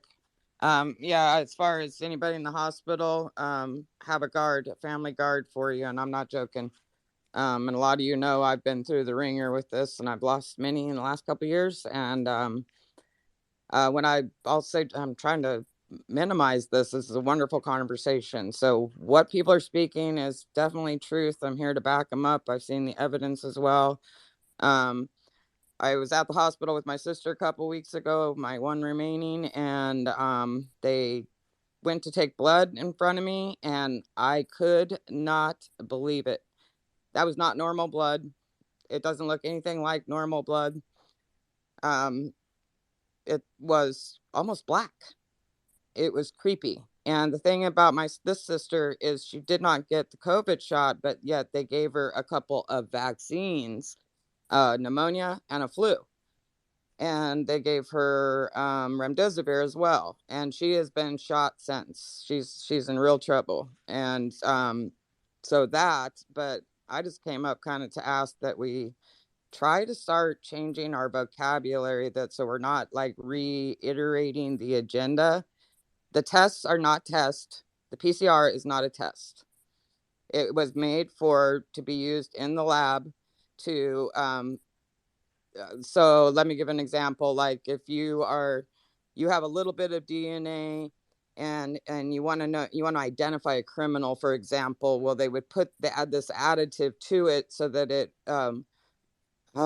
praying, how do I say this word, so that it would replicate fast. And then they would so they could have basically more DNA, and then they could identify the person. Well, this is the same. That's what it is. That's how it works. It wasn't meant to be used in the human, and that's part of the problem with this. So the vocabulary, I'd like us to like get on some keywords of vocabulary. It is not a COVID test. It is not a test. So we got to call it something else. And then the vaccine, as we know, it's not a vaccine, so we have to call it what it is. It's a bioweapon, because that's what it is. That's the whole transhumanism thing. That's so that they can take you basically. I'm not going to jump to that. It goes into the transhumanism so they can control you, and yes, it will hook up with AI if they get to fulfill their full dream of it. So I guess I'll stop there. Again, thank you guys so much. This conversation is so awesome. I'm going to take you to the shower with me. Love you, Danny. Thank you.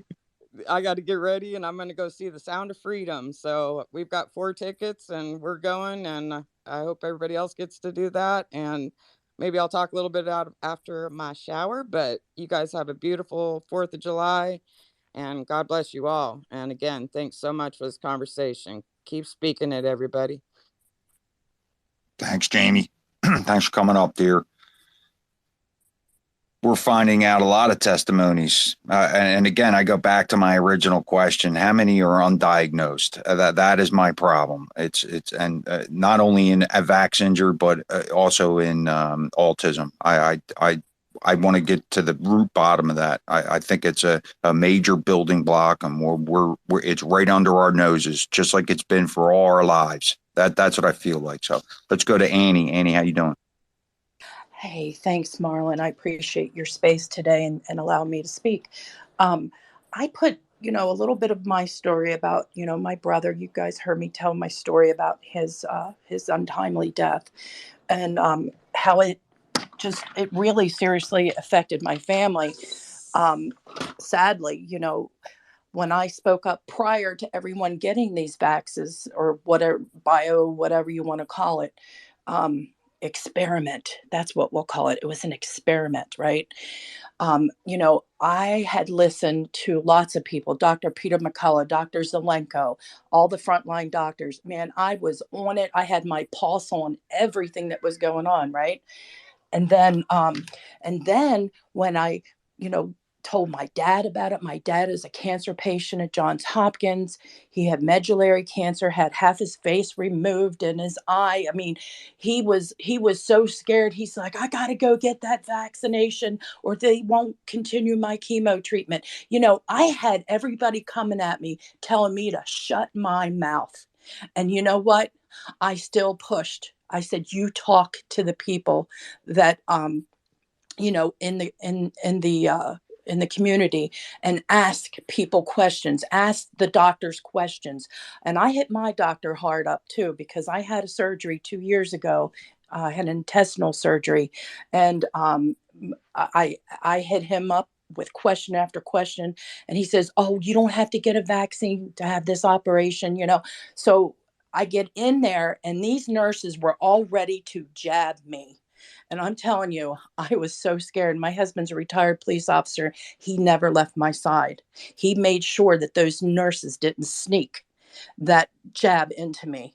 But they were like, well, you can't have the surgery unless we have to check to make sure you don't have COVID. And I said, can't you do a spit test? Or, I kept asking questions. What else can you do? I don't want that PCR thing up my nose. And because I knew what was going on. And they were like, well, you can't. And I needed the surgery, you guys. I was in so much pain for years and I had to have the surgery. So I said, okay, do the PCR test. Well, yeah, I had problems with my nose as well, nosebleeds, so on and so forth. Even after my surgery, I was still having problems. It's better now, but if I, you guys know what I'm talking about. But the family part of it, oh my gosh, they all hate me. My one brother, my sister, and and people, my sister-in-law, everybody just hates me. And it's fine. It's okay. I'm okay with it because my husband and I, we are safe. We are unjabbed. And I will continue to tell my story, and I will continue to find out what exactly happened to my brother. And I will not give up the ship. And thank you, Praying Hawk. I am with you. I am supporting you in prayer. And I'm going to be there with you in your heart today. So thank you all so much. I love you all. Annie, I'm so glad you came up to share. And real quick, Kevin, I'm sure you'll let Praying Hawk respond. But I want to tell you, Annie, as you're speaking, my wife looks at me and she says, what do you think your family did to us? They really did think she was the conspiracy lady. Like she got blocked on Facebook. I'm talking about family members. So it's been a big switch, though, Annie. I'll have to tell you, they are all now. They want to talk about farming. They want to talk about cognitive tests. I think some of them are definitely switching the tide. So Well, they have regret. yeah, they have regret. They do. And my wife is chiming in my ear because she couldn't believe that it was so relevant in what you said. She's been an outcast. Oh yeah. Oh, that's great. Yeah, I just want to say to Annie, thank you so much. And yeah, it's pretty unbelievable. I'm going to be at the Butte County Courthouse at 1:30 today for a restraining order hearing because my niece says that I'm posting too much information about this on social media. So I get to go into this courthouse and tell the world exactly what these bioweapons are doing. So I'm actually looking forward to it a little bit. And I've got all my ducks in a row. And yeah, I mean, and my family still doesn't get it. I cannot understand the cognitive dissonance. And my brother's a smart man. He's a teacher. But man, he has got an authoritarian streak a mile wide. So whatever he says from the get-go is now going to be fact for the rest of his life. And I'm like, dude, freaking wake the hell up. I want to smack you up the ass, I mean, you're my little brother. What the hell happened to you? Where's your sense of humor? Where's your curiosity? I mean, come on. But man, they're blinders on. I don't get it. Blinders. Let's go to Kevin. Good morning, Kevin. How you doing? Good morning. Good morning. I'm Marlon. Good morning, Iceman. Thanks for having me on again. The connection to autism and vaccinations was discovered many, many years ago. some parents with had kids with autism. One of them was a doctor in St. Louis. I can't remember his name, but he wrote a big article on it, and some people got involved in all that, and then all of a sudden it just went away. I never did hear anything else about it, but that it's been linked to autism for decades ago, actually. But I wanted to come on. I posted something in the Blue Bubble about the Sound of Freedom. There's a coupon out: buy one ticket, get one free. By the fourth, if you buy it by the fourth, me and the wife are going to see it today. I think it's a movie everybody needs to go see. The truth is coming out about a lot of stuff, and the more truth that we speak, the more people that get involved, the more people that come to these spaces. That's why I always share this space and share some other ones. It is about a community coming together for our kids. And, I love you guys having this space and give me a chance to talk and share my information that I gather. And I don't know if everybody heard, they did find cocaine in the White House last night. I'm not sure who that was, but I had a pretty good idea. But hazmat was What? called. Oh, yeah. Yeah, they found some cocaine and saw another drug, hydroxychloroquine or something like that, in the White House. And I'm sure, I don't know, Hunter must have left it somewhere across a grassy knoll or something. I don't know, fell out of his bag. I don't know. He's always carrying that bagger with him. But, I thought that was kind of funny. But maybe they can add that to his charges. But I love you guys. Have a great day. Thanks, man. Happy 4th, Kev. Let's You go too, to Marlon. let's go to Mike T. Mike, how you doing? I'm good. I'm just happened upon this space. I'm thanks you for calling me up to speak, as I happen to hear about some of the vax injuries. I myself am vax injured. I took the vaccine because I had to, working for a government contractor. There was a window of time where I was required to have it, and took it against my will. And then the Supreme Court overruled that within 2 weeks. But I had long been a person who was pre-diabetic, and literally immediately upon taking getting the vaccine, my second dose was the Moderna was really rough on me for about 3 days. But immediately after taking the vaccine, what had been pre-diabetic turned into seriously type 2 diabetic. And since then, I've had nerve issues, like almost chronically, going to chiropractors, getting some steroid injections has cleared up most of the problems that I had in my back, but I still have some serious problems, neuropathy in my leg.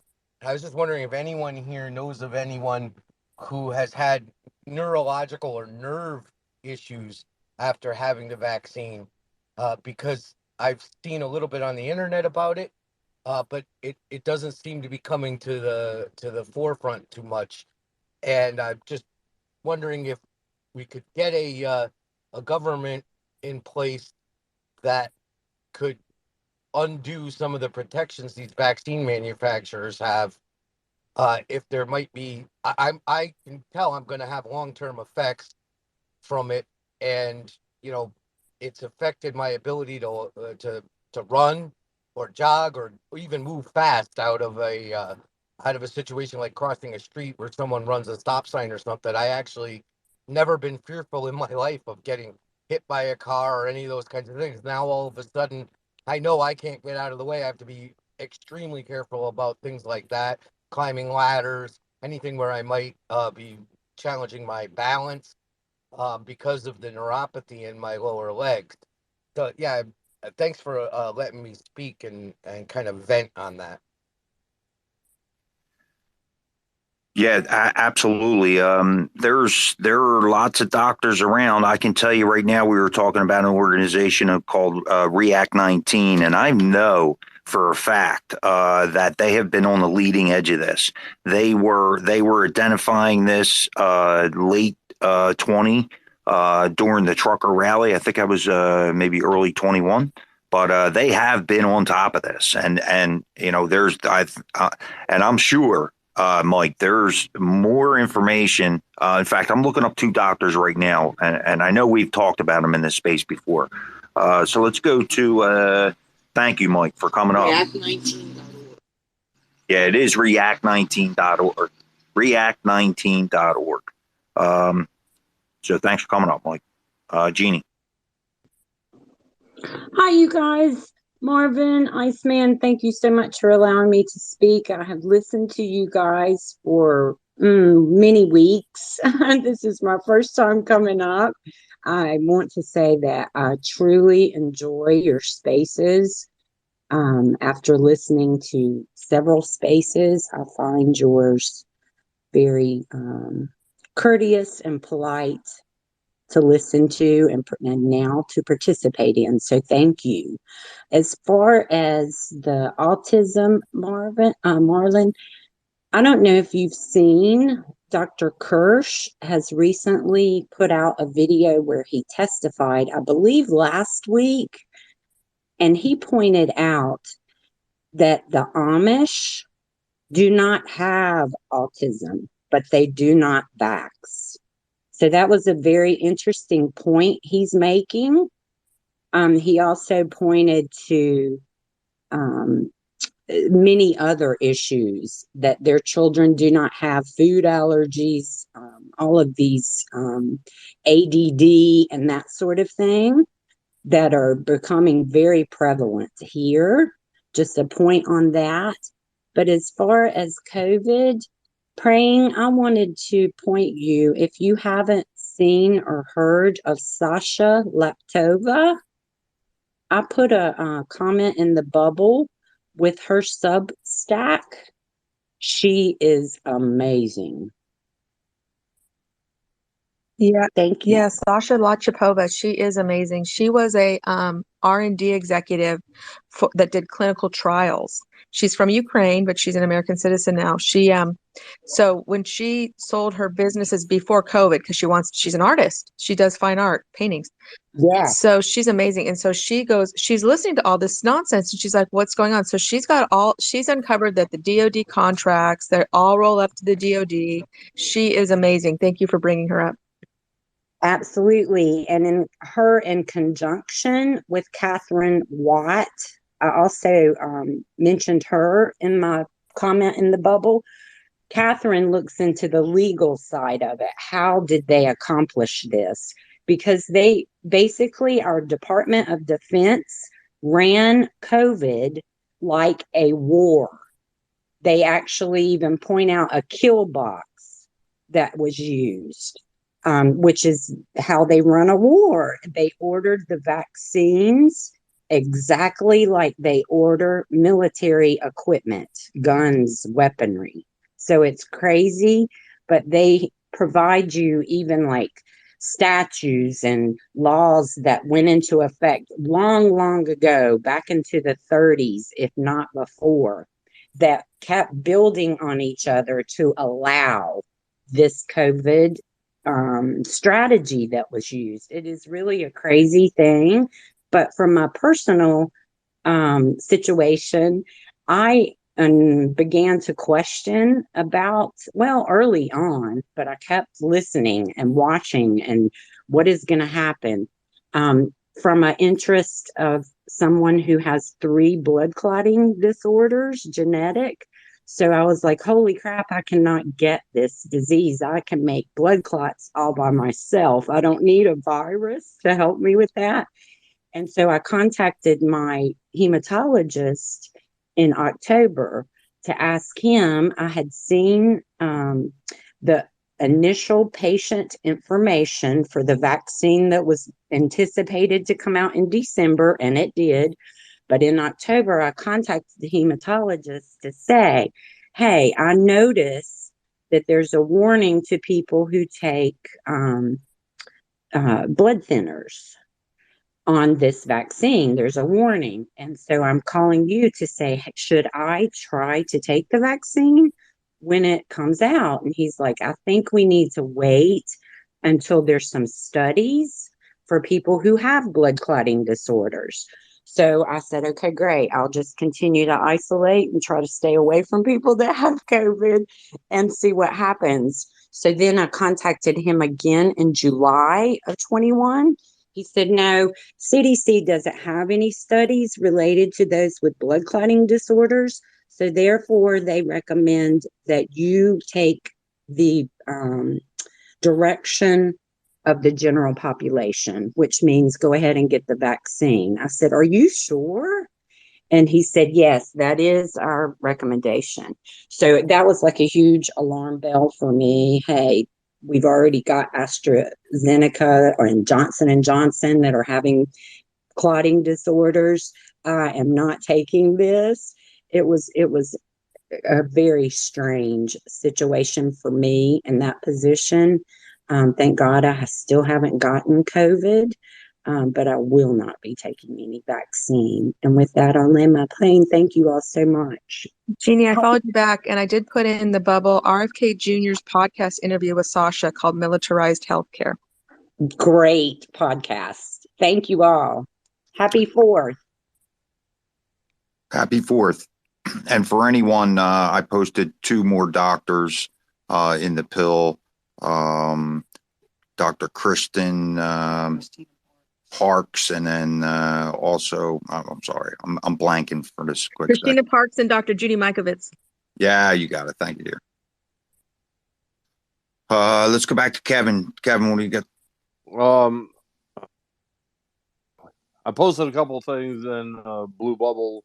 My wife's a nerd. She goes through and does a lot of research on stuff, and she used to be a school teacher and all that. But there are some medical professionals out there now that are into more natural healing type things, and they put some things out that you can do to get rid of the spike vaccine, the trace of the vaccine in your system, the detox and all that. So if anybody's interested in that, there's quite a few out on YouTube that you can look up and maybe get some ideas and try to clean that. If you did get the vaccine, clean it out of your system, and hopefully, get back to normal. I just pray for everybody that got the vaccine. Luckily, I had an old doctor, old family doctor, been around the block 100 times and probably 80 years old by now, but keeps on practicing because he just loves his patients. And he prescribed us ivermectin and hydroxychloroquine. Imagine that. But I wish more doctors would be like him and be worried about their patients instead of the money coming over the table through big pharma. Amen, brother. Why do you think we're having the prepper things and people come on here and talk about raising your awareness in your own home and community, man? This is what we need to do. One thing else I wanted to say about the test, that was just a DNA collection. Well, when Ancestry.com didn't work and people were against it, that's what kills me. All those liberals are afraid of this Ancestry.com because they didn't want the government knowing their information. Then every one of them went and had that DNA test, which was exactly what it was for COVID. Kills me. So, Kevin, the funniest part of that whole thing is people paid to have this PSYOP done, right? Now they got everybody's DNA. That's insane. Not mine. Not mine either. Gabe, praying. I was just going to say, sometimes, if there was nothing, I don't know if this is good or bad, but we're all in this together. They're spraying us from the sky. I say this all the time, Marlon. We're like, there's Alaska Airlines again out over Chico, spraying barium and aluminum and whatever the hell else. We've got fluoride in the water. We've got mRNA injections in our beef and in our honeybees. And and glyphosate all over our crop. Seriously, if we're not all detoxing, I will die of monkeypox before I go to the hospital again. That's all I'm saying. Well, the White House just came out and said they need to do something to block the sun. Remember that? That's conspiracy theory. So, all right. So we're going to do a bunch of lines of cocaine and think about how we're going to blot the sun out. Seriously, I want to see that story about cocaine in the White House. Talk about living in a bubble. just to, kind of lighten the mood. It's all good. It's Monday, but Biden, Hunter, he has his own YouTube channel. Like, you can go subscribe to it and see him upload porn and doing drugs and holding guns and I'm sorry, it's not YouTube, it's Pornhub. Wow. What an example for all our kids. OMG. He's the best man. What's up? What's up, Divisive? How you doing? Good to see you, bud. Hey, good morning, Marlon. Love your space. I was listening for a little while I'm finishing up some work, but I would love to chime in a little being later. a Boy Scout leader. Cool, man. Yeah, Boy Scouts. I don't know. Didn't they fear us from that when we wouldn't send our kids there before, without, revealing people's IDs and camp counselors? Man, when I was a kid, I would have loved to go on the camp, but I don't know. I never had the opportunity. I wasn't the camp kid. I don't know. I got to go to Camp Don Bosco.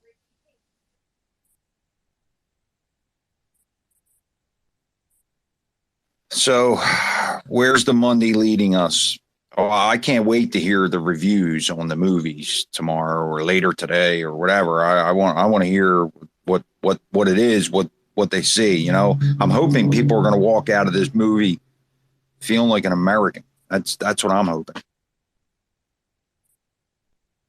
I'm hoping they walk out of that movie feeling like they have to do something. We have to do something. We have got to stop this. We can't allow this to go on one more minute. Well, okay, my wife's giving me a hard time. She said it's not going to be an American feeling come out of this movie. We're, possibly it's going to be, I don't know. I don't know what to expect.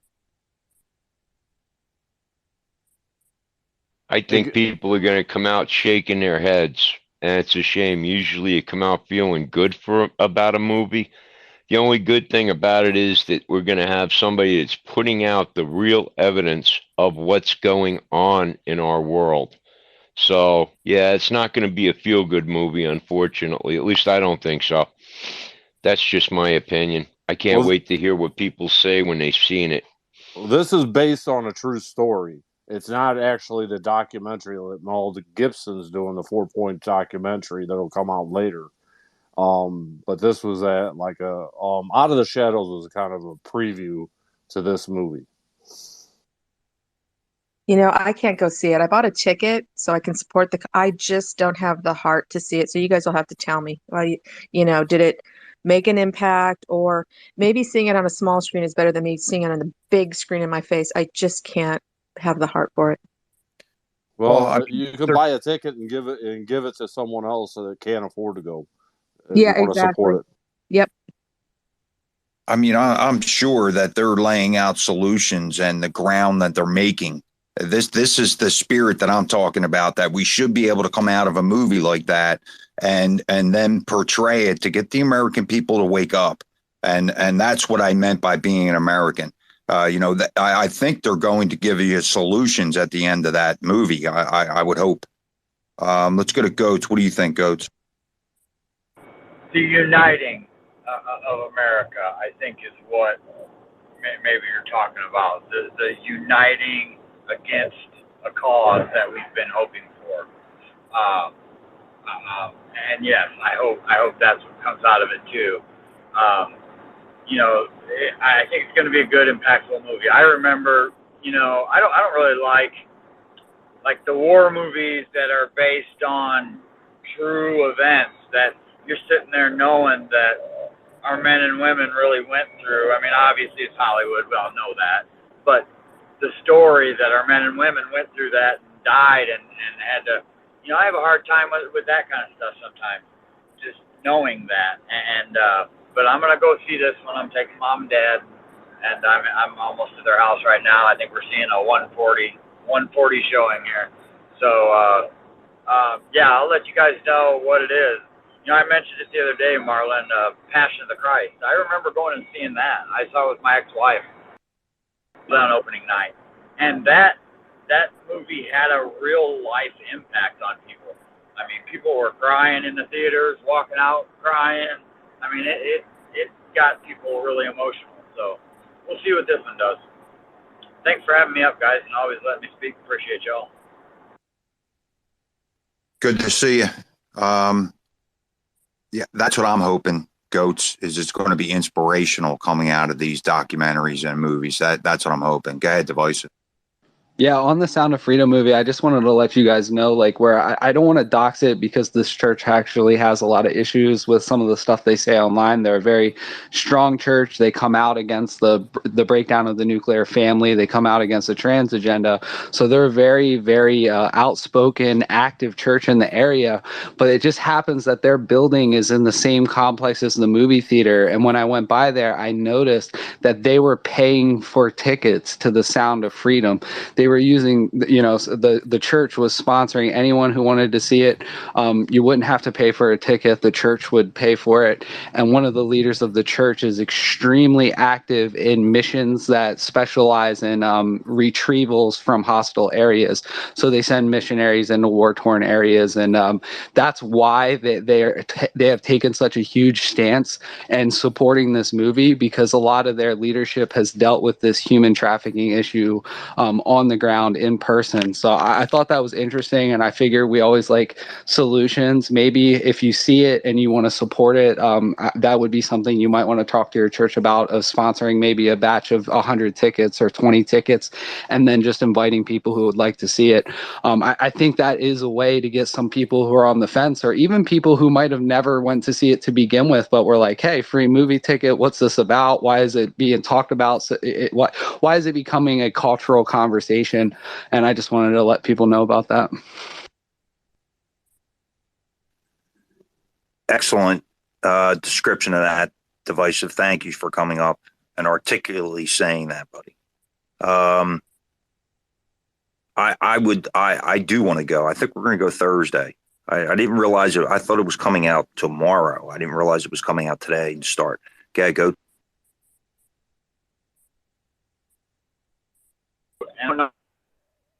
Live streams of interviews, or if maybe there's a link in the bottom of one of them. But I've watched a couple of the interviews about the movie that the Angel Studios has put out themselves, and there was you could buy tickets during the stream for people, and they, and there was some of them you could do it anonymously, buy a pack of 10, but you could buy however you wanted, and it would just go to people who wanted to go to the movie. So I thought that was pretty cool. Again, I don't know if it was just a live stream, or if you could go back afterwards and do it again, but people have to check that out if they're interested in it.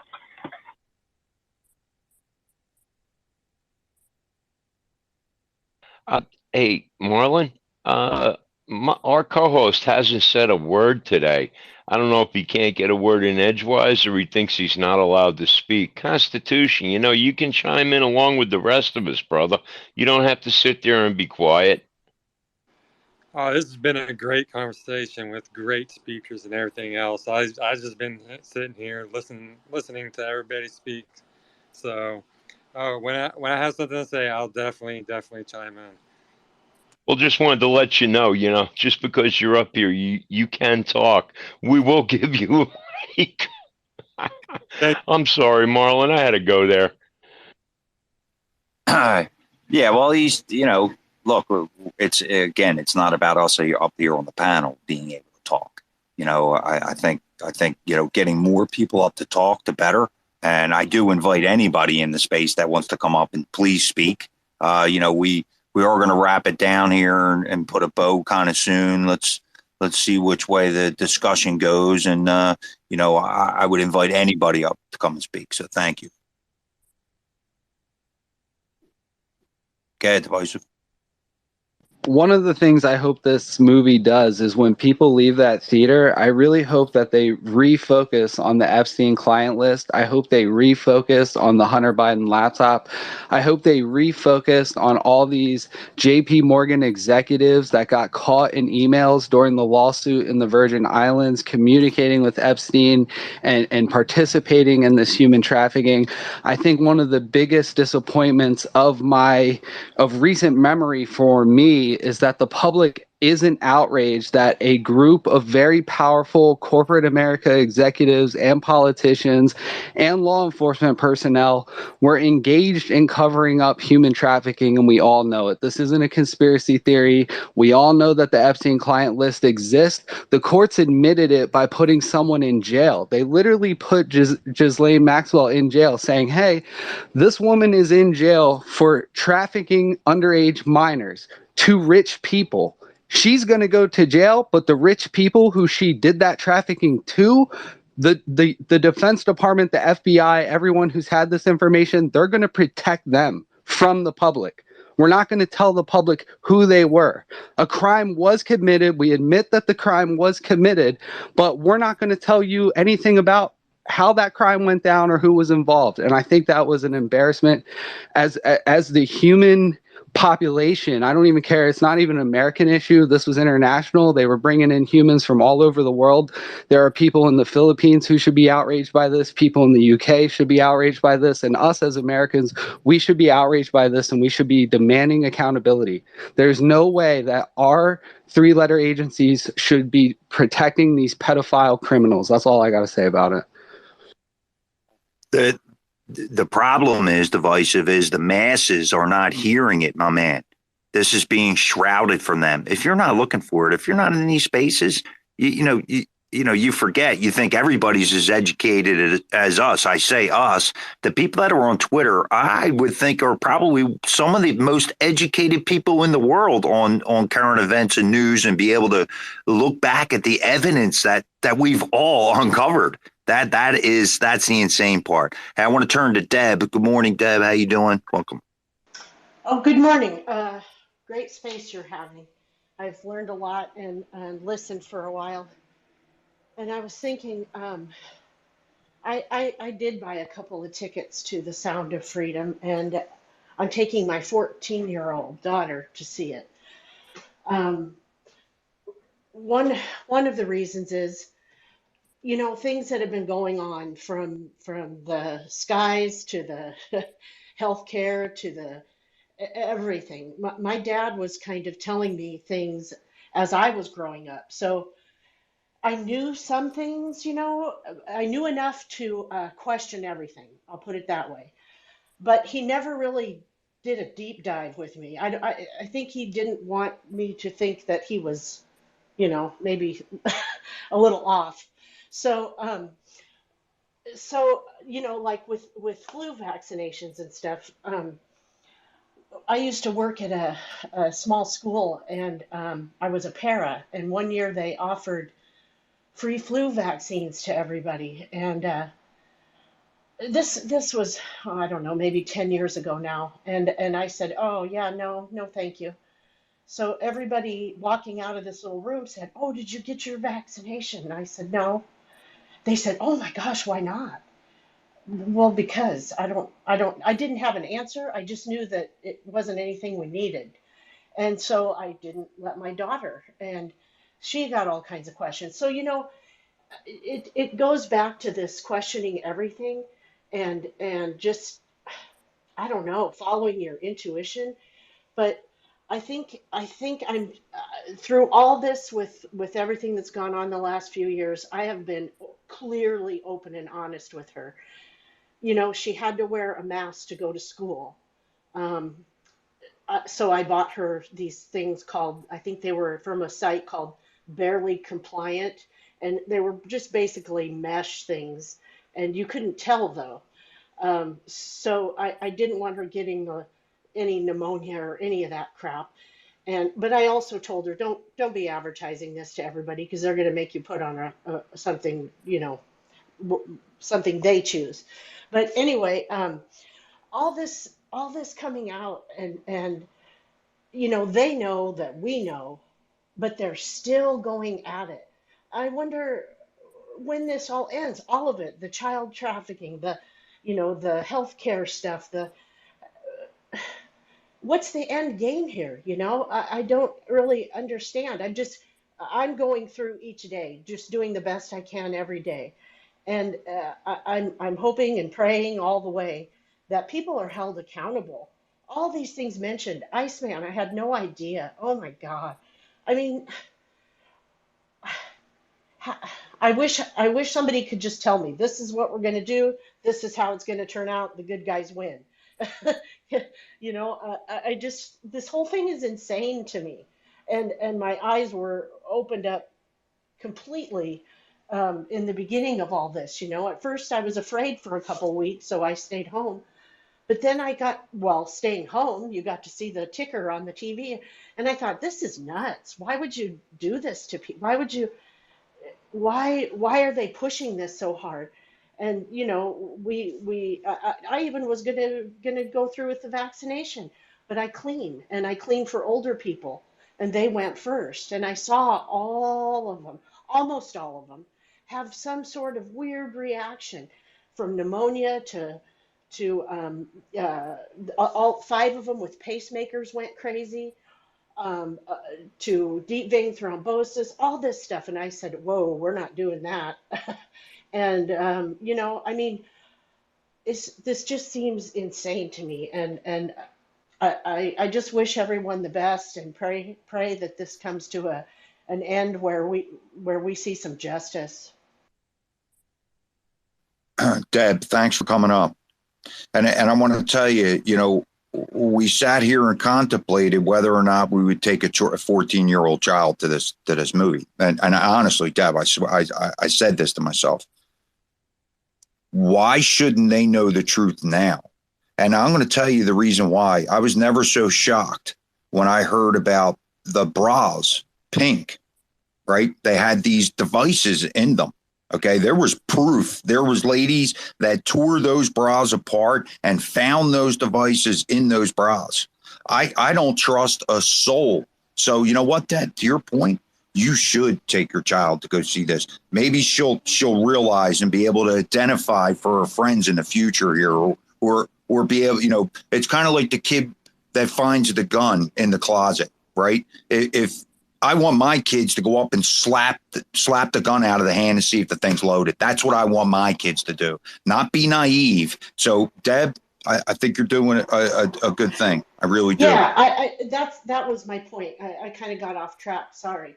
It's that I think our kids that are of age to understand know everything, because if they're going to do this to us, what are they going to do to them? I mean, we need to bring them up in a way that they know everything, because this is crazy.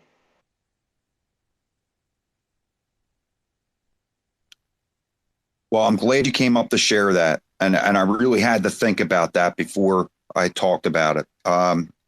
Jamie. Yeah. Good morning. As again, wonderful conversation. I just wanted to note a couple things about the tickets. They still do have that. And Kevin might have said something about this. They have the buy one, get one. Each person can use it once. So the code is the number 2 and the word million. And the nice thing about that is it encourages people to either take someone else, or say, if you don't have someone else that you want to go with, go up to somebody and tell them what's going on, and ask them if they'd be interested in the ticket. It's a way of spreading it, the info. And one of the things, kind of bouncing off what Divisive had said, I want to extend that some more, is I'm hoping that, for instance, I know about all this and I wanted to go, so I encourage my household to get the ticket. So because I want to go, 3 other people are going that wouldn't have gone. And so we're going to get more people knowing and involved that way. And hopefully also what I'm thinking is, when they see this and they see that, oh, well, the child trafficking thing is real. I wonder if that crazy person that was telling me about 3 different things that I didn't want to listen to, they were telling me about that. Maybe the other things they were talking about is real.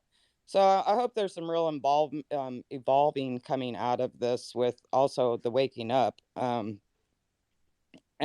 when before Marlon, you brought up the autism thing, and I was connecting that with the thing I sent you the other day from the Netherlands. And I think it's just another one of the methods for getting rid of the masses, the useless eaters, whatever you want to call. Because the Netherlands is encouraging anyone with disabilities to be put to sleep, basically. And autism is on that list that they have of people to put to sleep. And so I'm just thinking that it's another one of the elements of sorry, I can't think of the word this morning. Divisive. What's the word for getting It's rid of the eugenics, masses? man. Eugenics. Thank Eugenics you. made a comeback. It's crazy, Jamie. I was chomping at the bit not to interrupt you, but yeah, it's Thank you. eugenics. Sorry, I just could Eugenics made a not get the comeback. word in my head today. Okay. So yeah, so that's just another thing I wanted to note on. And Marlon, if you want, I have Genesis recipe here. So I don't have it written down, but if you wanted me to speak it out here in a little bit, I could before you close, so that people can maybe listen to the recording and write down for the hydrochloroquine recipe. I could go ahead and speak it out in a little bit if you wanted. Yeah, that'd be great. Let's get through some of these hands. I got Warrior Max stepped up, Praying Hawk. Praying Hawk, you're next, and Michael ADD, I'll throw you in there. Yeah, really quick. So definitely, so Dr. Ezekiel Emanuel, you know the Emanuel brothers. So the one that's Dr. Ezekiel, the oldest one, he's part of the White House task force. He was, and part of Obamacare. He created Obamacare. He believes in you live till 75 and that's it, you're done. So he's the one that pushed that whole remdesivir hospital protocol down. So go look up Dr. Zeke Emanuel. Yeah, he's a piece of work. Number two, these influenza shots, the 2019 shot was deadly and people have experienced suicide from that shot. When you listen to that RFK podcast with Sasha Lachapova I put in the bubble, one of the things that RFK Jr. says is in the 90s, they couldn't push enough of the flu shots out. That's when they started having the hospitals report their stats for pneumonia. They combined bacterial pneumonia with influenza to jack up the numbers, to jack up the flu shots. And then the last one is Divisive said something, and I really, again, I hope this is a call to action. People got to get local. I mean, seriously, Marlon, who was the woman? There's 47 freaking brothels in Chico. I'm still like, what? I can't wrap my head around that still. I'm like, I got to go find four, and we're Brandy. a little town. That was Brandy. Brandy, yes. What did she She's say? Shepherd's Watch in Texas. Yeah, I'm sure we're going to expand on that. I'm sorry, I forget. I'll find it too. Maybe, and then the last piece, maybe on Wednesday, you guys, we can have a space where you just talk about the movie. Because I want to know, I'm not going to go see it until you guys tell me. I mean, it's okay for a 14-year-old. I can't wait for Deb to come back with that readout. Maybe Wednesday we can talk about the movie. Yeah, absolutely. It's definitely going to be a good topic. And like I said, I'm hoping that we're evaluating it the right way. So, good morning, Mac. How you doing? And we'll go to Warrior.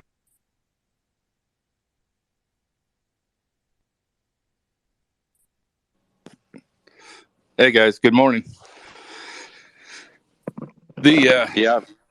So the reason I jumped up because you guys were talking about the awareness with the children, and I really think it's critical to make them aware of what's going on without instilling too much fear in them. And the reason is because if a child at least knows that there's a threat of this, right? To have an idea of what to watch for and what to be careful with. And unfortunately, in this day and age, that's where we're at. That's what we have to do.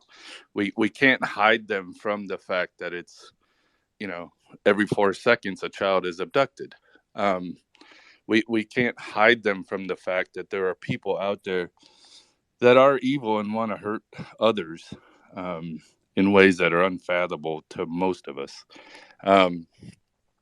Vets for Child Rescue does have a pretty good library of what parents can do and,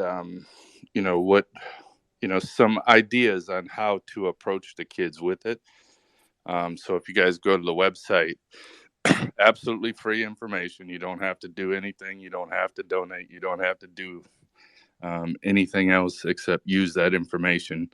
Kim, who is on, with me on the spaces most of the time, is the main marketing person there, and she's built up a really nice library there of useful things for people. So I would recommend going there and looking at some of that. But when you talk about this movie, I want you guys to be aware there is some question about, the true story behind this movie. Now, with that being said, anything that brings awareness to this is great. Okay. So I'm all for the movie. Don't take what I'm saying wrong. But I also know some history behind that story. And it's very questionable on how much of a success that actual it actually was. Let's just say that. But I'll get more into that Wednesday. I'm not going to ruin anything.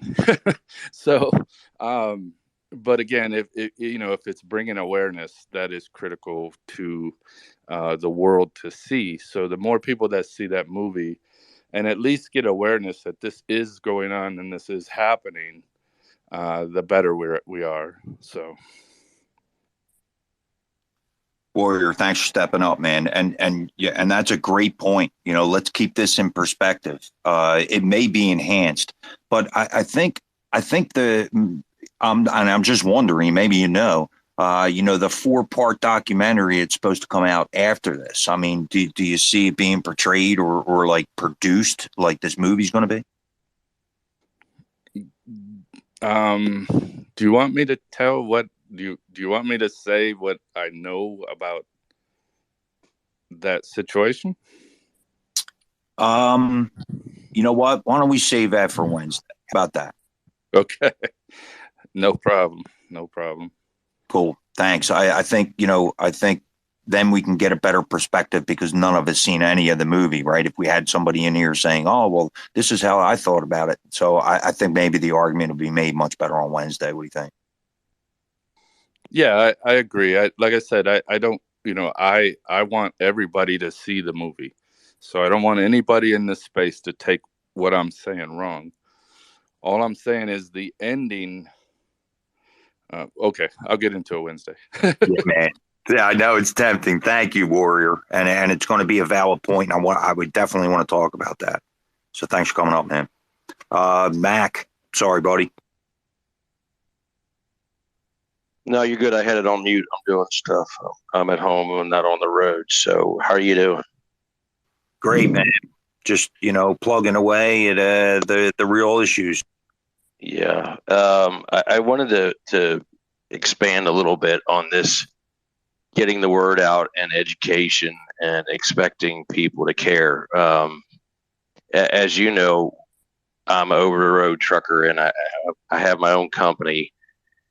And I do advocacy work, and I've been in DC since early 2000 doing work for the industry. And the one thing that I've found over the years is you could educate every single person that's out there. You could warn them of what's coming, and they're one of the guys that's on the space with us usually on Tuesday with the truckers and the other days. We had a long discussion this morning. You can educate them till the cows come home, man. And some of these people it's not the thing of, if it doesn't affect me, I don't care. It's just the fact that they just don't care. They don't care. They want to live their life. They don't want to be bothered. They want you to leave them alone. They don't, I have friends in Georgia, we go and talk to them about what's going on. Well, that's great. I'm glad you're doing it. Thank you, and all that stuff. The same thing with Rutherford, he just doesn't care, and you can't get mad at these people, but they're just not going to do it. They're not going to go to DC. They're not going to go to their precinct. They're not going to go to their county. They're not going to go to their state. You have to get with like-minded people, because if you worry too much, and I've told this to the guys from TMJ, and I've told this to the guys from a lot of different trucking advocacy or startup groups.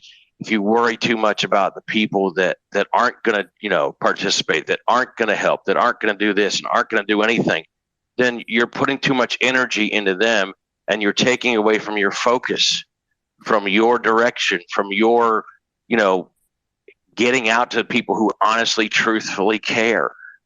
In my little town, there's 3 or 4 women that have taken up the fight here, and there are other people who join in, but the majority of the townspeople are not even in the fight that we're in right now.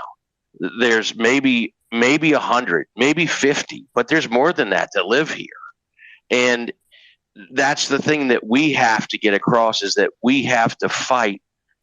Here's my thing, is that we have to find people, not only in our state, but in neighboring states, and not only in the organizations and associations that we belong to, but other organizations that are right along the same path. If 2 organizations have been fighting for something and you've seen no change, well, wait a minute. Why are we going about this the same way? Why are we pushing in the same direction for 9, 10, 11, 12 years? We've got to figure out ways. We have to be smart enough and intelligent to say, hey guys, wait a minute. Why isn't this working?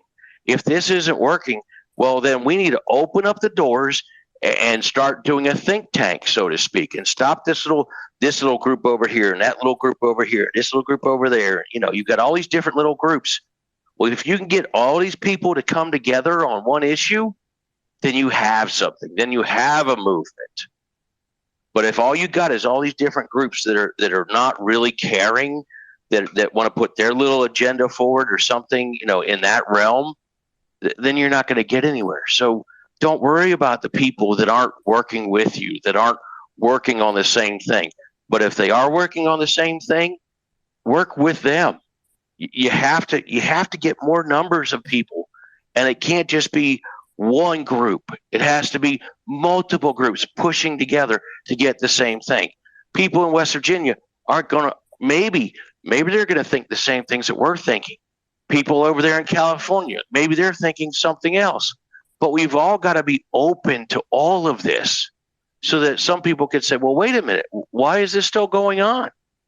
My stepdaughter had this. She worked for a company. She went and got the vaccine. They mandated her to get the vaccine. After she got the vaccine, she got sick twice. So her mom and me and other people have talked to her. I'm not getting a second one. Good, great, glad to hear that.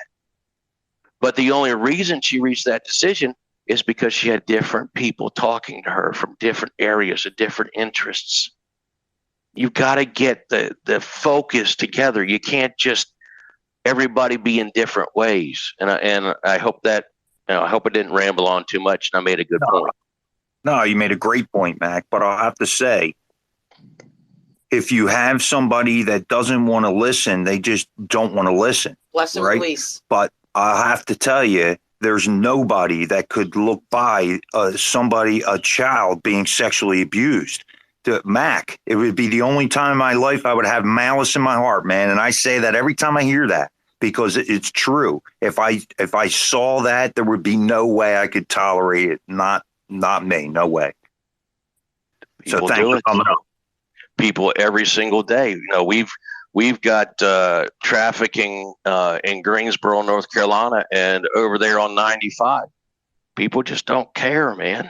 It's just, okay, this is what's happening, and they don't care as long as it doesn't affect them. That's sad to say. Oh, it's going to affect them. Yeah, it'll affect them. What happens to somebody that they know? That's the worst part. I would never forgive myself.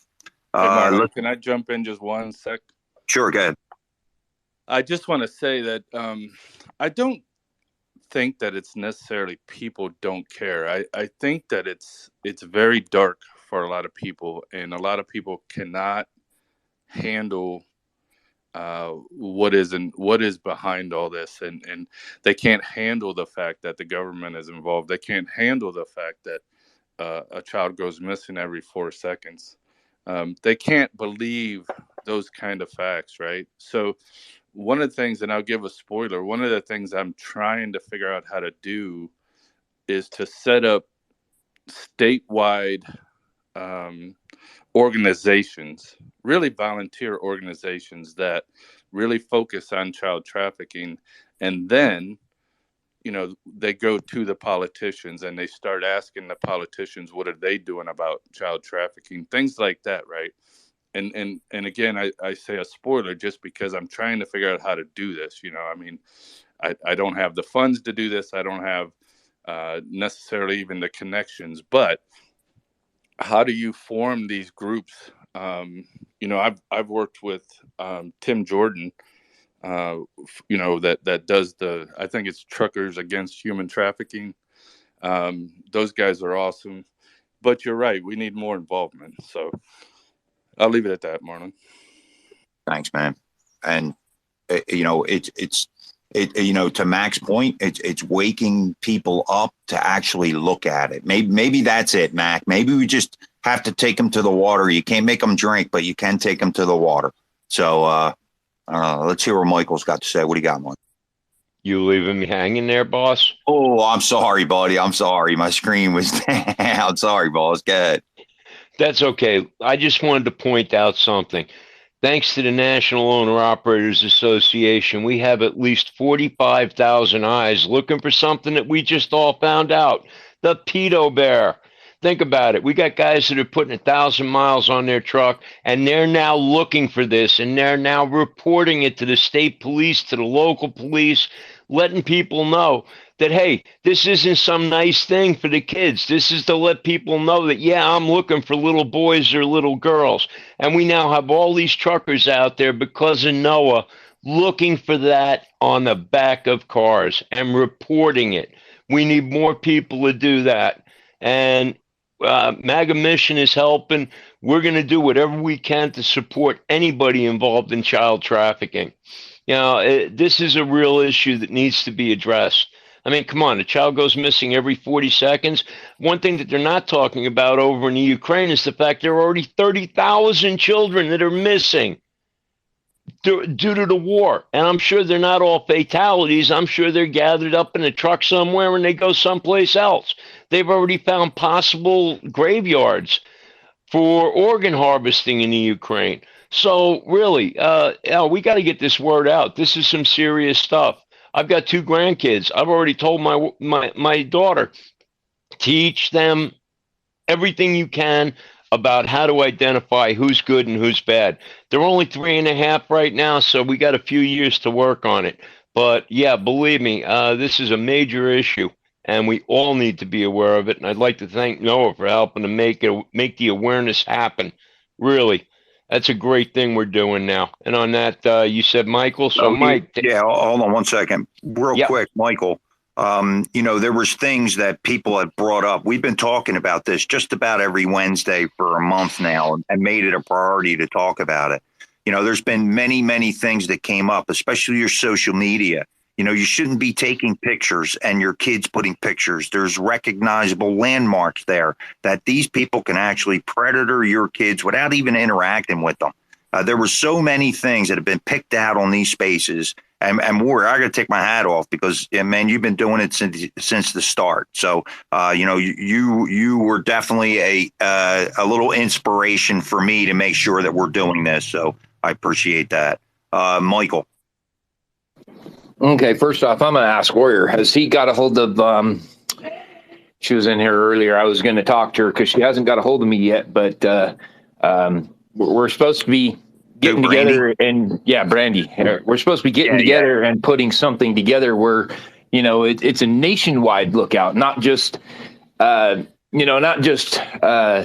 shepherds for children, not just, this organization, but put something together where they're all together and use that as, a central group and then put that on our trucks. And like I said, I'm willing to put and go pay for it and have it made, to put those stickers on my trucks to bring awareness to what it is. And I'm pretty sure, I haven't asked him, but I'm pretty sure that our president has no problem looking out for the children as well. And, even integrating that into NOAA. So, I mean, we have a mission, but we all need to have a mission that it has more than one, I don't know, agenda as it is. You just, we need to form together. We all have the same idea, and I don't think any of us out here, trucking down the road have the liking for little boys or little girls or the people that do have those likings. So I'm pretty sure that a lot of us, I mean, I'm not going to speak for anybody else, but I'm going to say right now, I'll go pay for it to be made, put it on my truck. I have no problem with that. But just one person running around with one sticker on the back of their truck doesn't do a whole lot. And my other point that I've been waiting forever for, you can't sue the pharmaceutical company for all these shots that have been being given, but you can sue the people that have forced you to get them done in the presence of safety to everyone else. And because that is out in the open that it was all crap, I banned Tyson a long time ago when they said, oh, well, you can't come into our facility without a shot. So I don't pick up their loads. But on top of that, I don't buy their product either. Any of their products, any of the 40 different things that they make, all the way down to grandma's bread or whatever it is. So, we need to start talking with our money, and we need to start banding together against these, corporate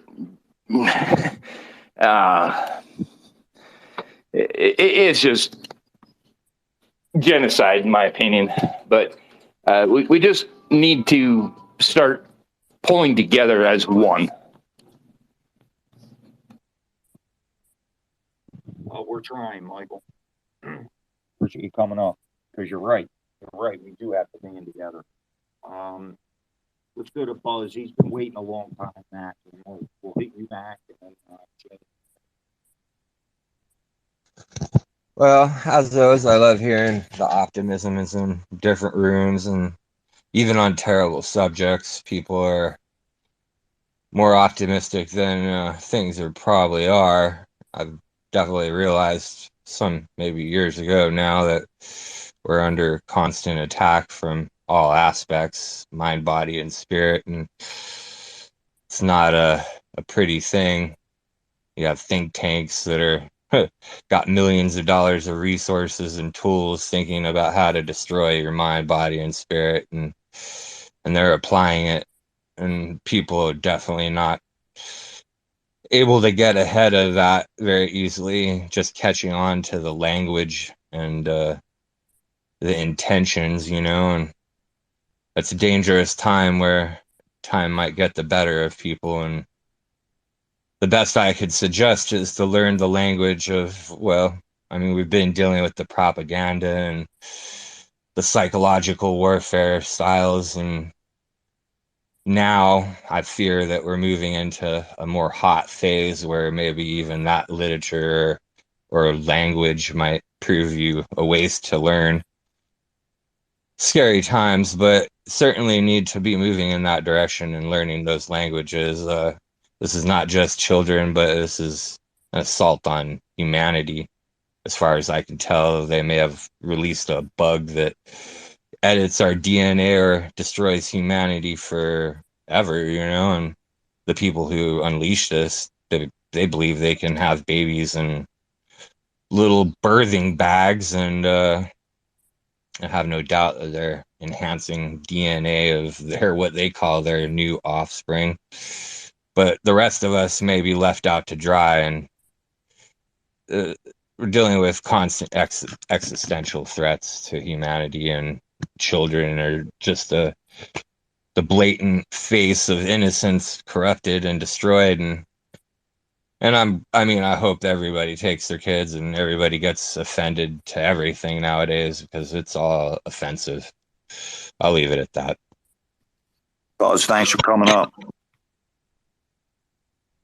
Hey, I want to really quick go back to Mac, let him to respond, because I know Michael said something there, and then we'll go to Jamie and then Rich. Okay, I wanted to ask a question. Are you guys taking this to the schools like we do with the awareness of how to drive around trucks? If you're not, then that's something that you should be doing, as well as working in your own state legislative body, your own state representative. If you need help finding out who that is or how to contact them, you can just Google who is your representative in your state, and I would suggest that you contact them immediately and get a program going to go into the schools themselves.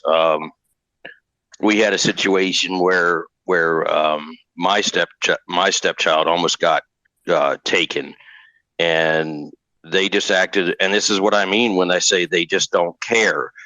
There was a small effort made to look for the guy. We even got his picture and everything, and we were on alert for probably a week. I stayed home that whole week. I didn't go anywhere, and just the amount of presence disappeared very fast after a few days. So we have to get this further than where it is right now here in this country if we want things to change. And the way you do that is by contacting your state. Even your county commissioners should be involved in this. And elections are coming up, and this needs to be made an issue. I'm not going to vote for you unless you're willing to, start a major program to alert the parents and alert the kids. And on the very first day of school, the parents should have a pamphlet that goes into detail about what to do and what to look out for. I have yet to see that. And maybe I'm wrong, and it's been a few years since she's been out of school, but like I said, maybe I'm wrong, but if it's not happening, then that's an avenue that should be pursued, in my honest opinion. I'll leave it there. Thank you. That's called an education packet. Yeah. So, I'm sorry, I didn't hear that. Go ahead, Device. It's called what? So what you're talking about is something the left does really well. It's called activist training. And what you're talking about is education packets. We should all have education packets that include source material of some of the books for each agenda. There should be one for immigration, gender ideology, human trafficking. And those data packets should be given to our activists. The thing is, the left has a lot of online communities like Discord and Patreon and all these things, like even Twitch. They invest a lot of money in Twitch. And they do exactly what you're talking about, but I notice right-wing organizations don't do this. And that's why you have situations like when Scott Pressler is asking Ronna McDaniel, what is their plan to get Gen Z and to get our activists, our younger activists, trained on these issues? And she didn't answer him for hundreds of days. I don't even know if she ever answered him. She still has not answered him. Exactly. So what you're talking about is an education packet. I do that in my Discord, but I'm a one-issue person. I talk about nuclear families, red pill, the manosphere. That's kind of what I talk about. But I do that for the people in my Discord. But I don't know why the RNC hasn't implemented a giant strategy like that to give people the data and even have a link where you could instantly get the books ordered that are mentioned in the education packet, so you could have all the materials right there with one click. Wait, you're wondering why? Did I just hear you say you're wondering why? No, it's the infection of money is why, right? So, Mac, to your point, in New Jersey, 440 school board seats did flip last election cycle, right? But you don't hear this in the news. Those parents are outraged. Our school board attendance has grown by like 300%. There's a line going out the door. So even in a Democratic state of New Jersey, yes, this is happening. So you're correct. That is the way. We just need to be more forceful, and we haven't been forceful enough. Yeah, I think that exactly. We need to get into the schools before the schools start at least a month ahead of time and talk with the principals and the schools in our areas about the traffic. Mac, to your point. Go ahead. I'm sorry. So to your point, is my particular government in New Jersey has facilitated this behavior. They have egged it on. They have taken over my libraries. They are in my government facilities. So this is something that's gone way beyond. It's my state legislature is the problem. To not even expand on it, last Thursday, New Jersey completed at the last hour of a new $250 billion investment into the East Coast Wind Project. Now we're talking about $250 billion to try and make electricity. We know how to make electricity. Okay. But we will not spend 1 red cent on the orphanage or protection child services, or, we have to put this in perspective on how bad they have been snowed. I put up all kinds of shit. And I never curse, Mac. I put up all kinds of stuff about what legislature and each in particular town actually voted and who didn't vote for it. There was 5 non-votes in my state, and if those 5 votes would have voted with their heart and the way that the American people would have wanted them to vote, they would have never passed that bill and they'd be out. But they're infected with money, Mac. It makes me angry because I see it on play in front of my eyes every day. So yeah. Yeah, I hear you. I fully understand. The thing that I'm trying to get so that Michael maybe can push to other people and speak with the heads of truckers against trafficking and try to get all the other trucker associations and groups together on this, and we can try with the groups that I speak to as well. Is to put a concentrated effort to bring a couple rigs to school and just sit and talk with the kids, so that this stuff doesn't happen. I mean, it's bad. I can tell you, Mac, I'm sure that Warrior would love you guys to integrate into the community to be able to get that word out, because he's being foreshadowed and suppressed in the worst way, my man. So anything that our community can do to get that word out is what we're going to do. So thank you for coming up. Thank you. Let's go to Jamie. Yeah, great, guys. Yeah, the education pack is not. Can you hear me? Can you hear me? I can hear you. Okay. I can Can Marlon hear me? Ice, can you hear her? Yes, sir. Should I go? I think Marlon's trying to reset himself. So go ahead, Jamie. Okay. Keep it going. I think I just got a connection notice, so maybe he'll hear me in a second here. The education packets, I've been talking about the same thing, and I've offered my services. The government took my business away, and so, I'm on a different adventure now. So I have the time and the ability on the computer to put some of these packets together. So if you don't have the time or the ability, send me your information. I'll make packets for you to pass out. I'll print as many as possible that I can afford.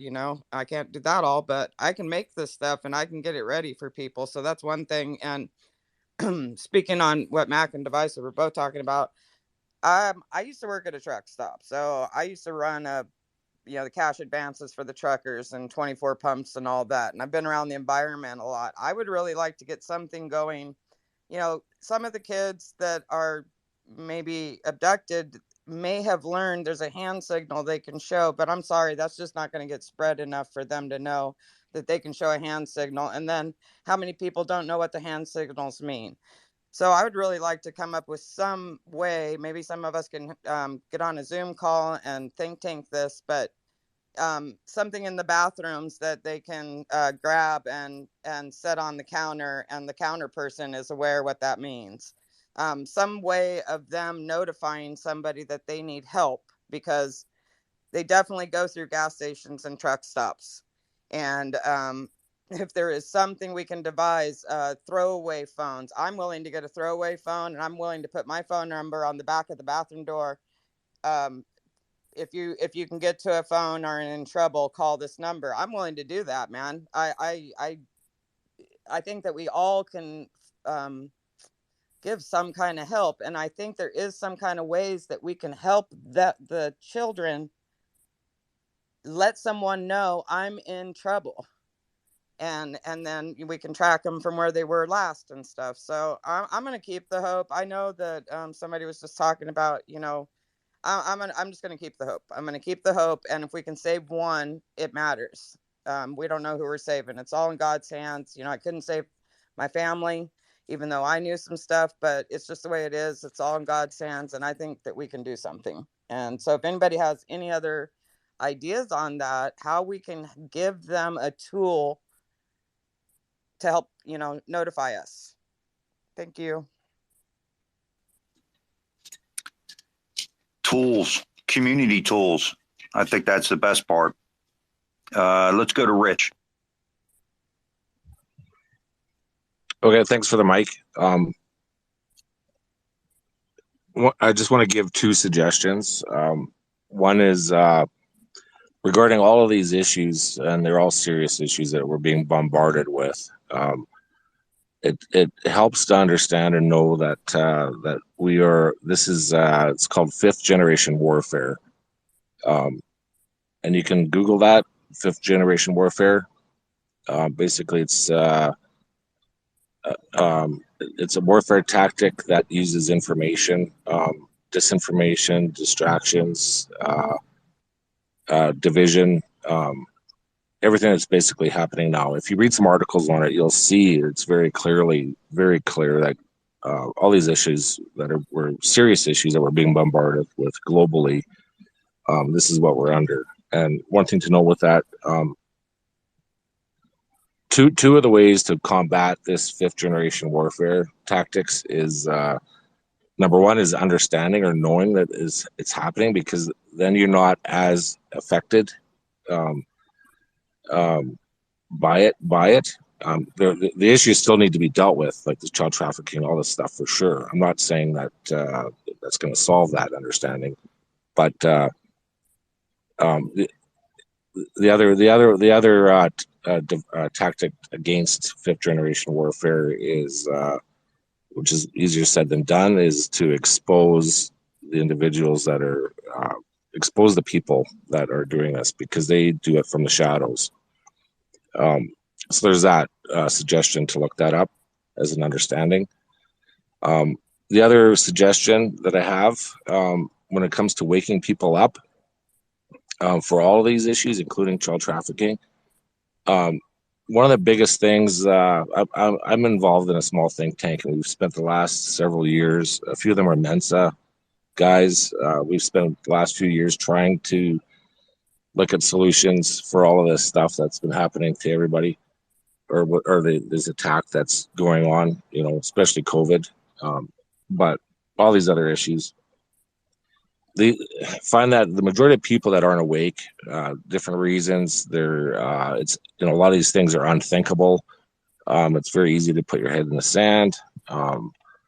People have been raised with certain beliefs that believing in the establishment, et cetera, et cetera. So found that the majority of people that aren't awake now are the ones that haven't been affected by anything.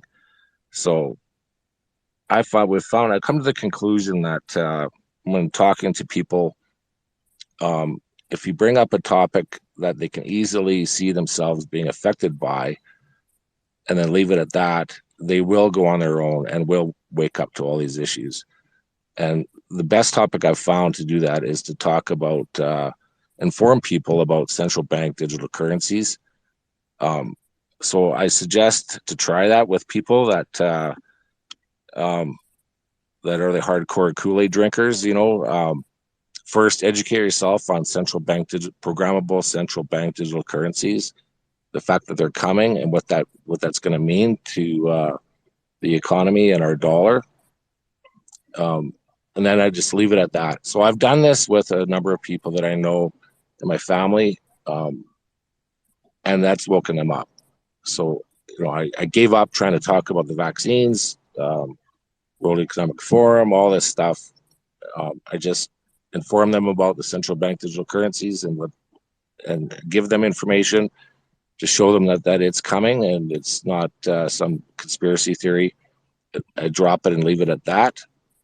That leads them to looking into things on their own. So that's a suggestion that I give to help wake people up. Thanks for coming up, Rich. Good suggestions. We do have to open the hearts and minds of other people to be able to make those bridges. And, the more informed that we can be in these spaces to be able to do that, the better. So every aspect of you coming up and saying that is things that, hey, some of these people are going to go away from in this space. So thanks for coming up, Rich. Hey, Marlon, check your DMs.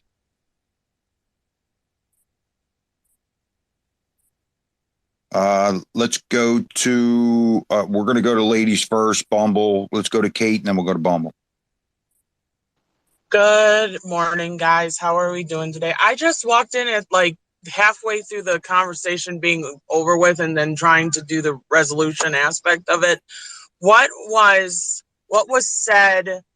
What was this on a truck that had this bear? I need to be downloaded a little bit about this. Can anybody explain a little bit, like fast enough so we can get back on topic?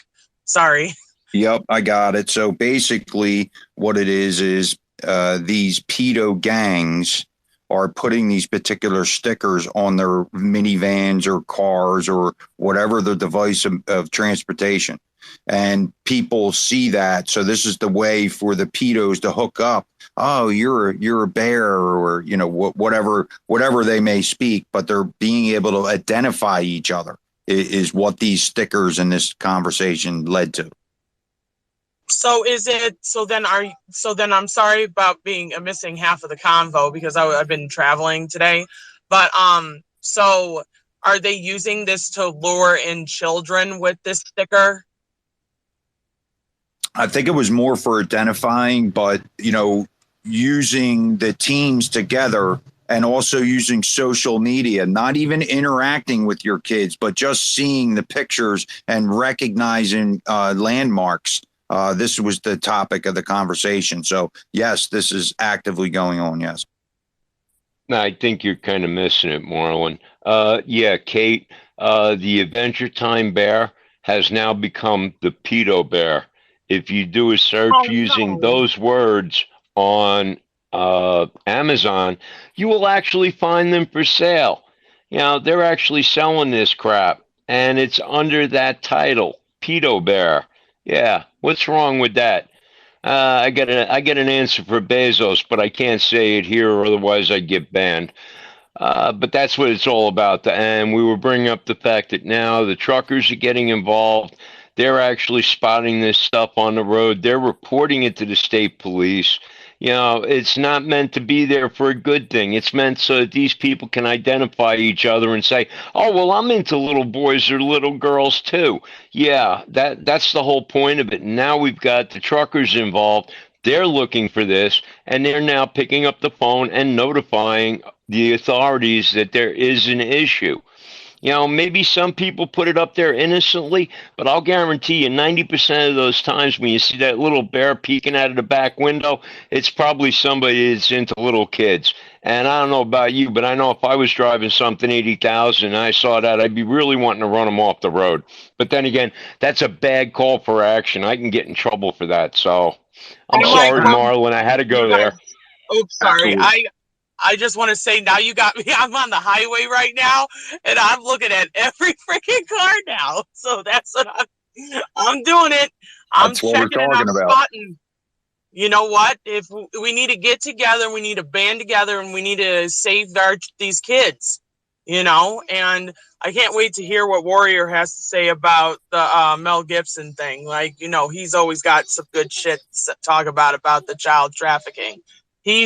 Warrior is an amazing person when it comes to this topic.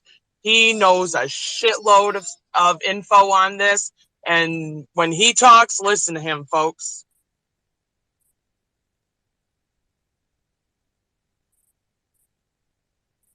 Thanks, Kate. We know it, man. So sorry about that. Let's go to Bumble, Divisive, Cat, and you know what? I'm sorry. Wait. Let's go to Dystopia. He got booted out of the space there. Dystopia, why don't we go to you? Then we'll go to Bumble. I'm sorry, Bumble. Thank you. Hey, thank you. I appreciate that.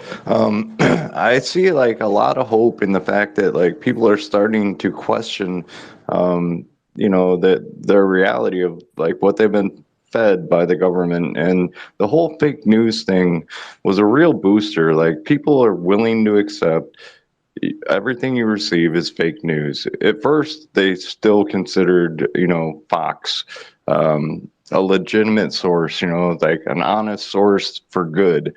But now they're starting to even realize that that is not a good news source. And what I want to encourage people to think, like, I can't tell you like my point of view, because like the person said before, like if I give you one good source and then I give you 10 more, like, just facts after facts, it's just going to turn you off.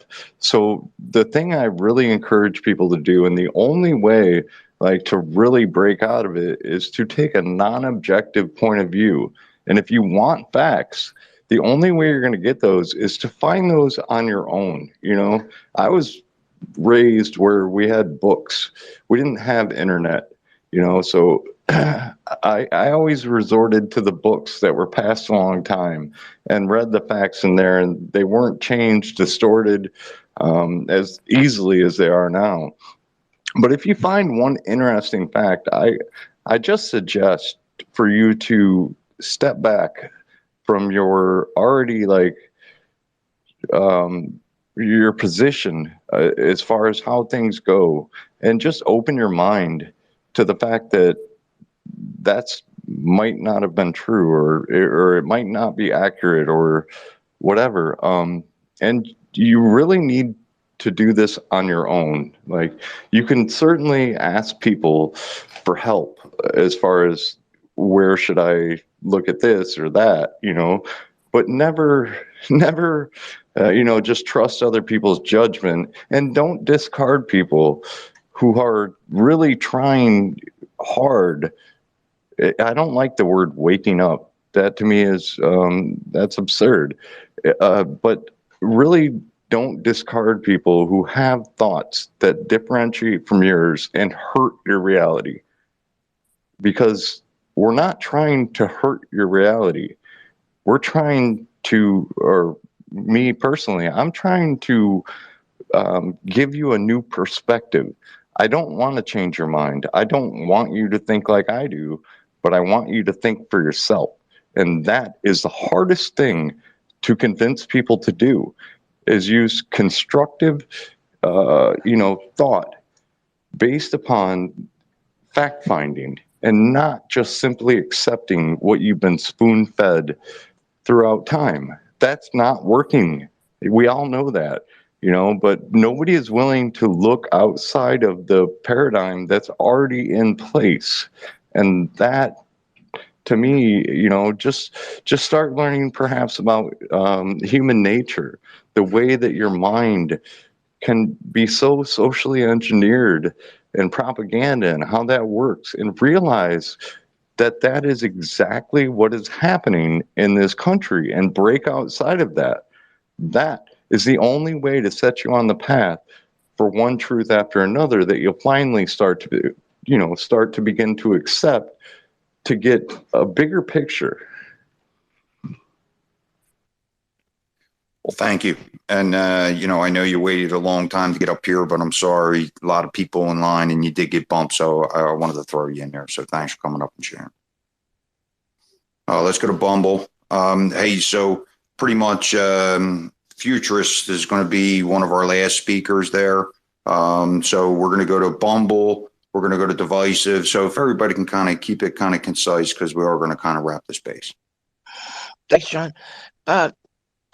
So I'm a registered independent, but I'm basically a conservative, and I live in the 9 circles of Democratic hell up in Massachusetts here. So basically, people, family, friends, they're on the other side, and when this whole thing started going down and falling apart, I suffered the same thing that a lot of you people feel about your family and friends, abandonment. How could they not see what I see? All this other stuff. And when I come, through painful exercises, the building bridges does not work. You cannot build a bridge and try to infect somebody else's reality with your reality. It won't work. You have to use subterfuge in the sense that you cannot engage them in the middle of a bridge.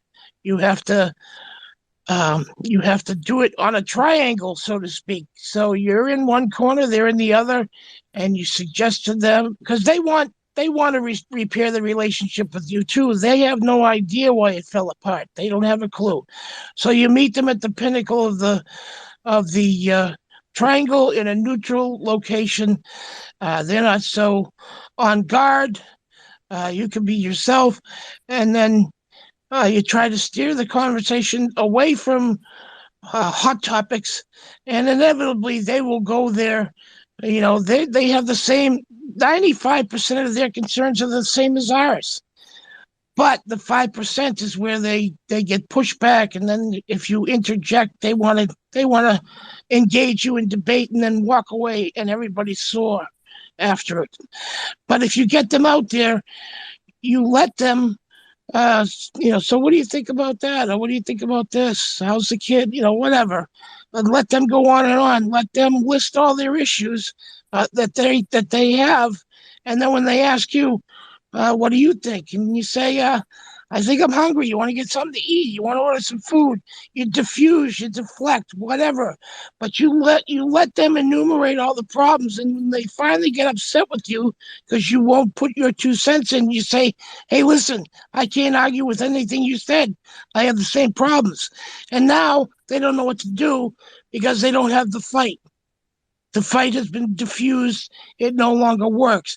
This tactic has worked over and over. I have at least 24 acquaintances and friends and family who are now talking to me after like 2 years of silence. And it's all because I listened and I didn't engage. So I'm just going to land it there. I have some other ideas, but it's coming to a close, so I'll keep it to myself. Well, thanks, Bumble. I love that way that you're thinking. I appreciate that a lot.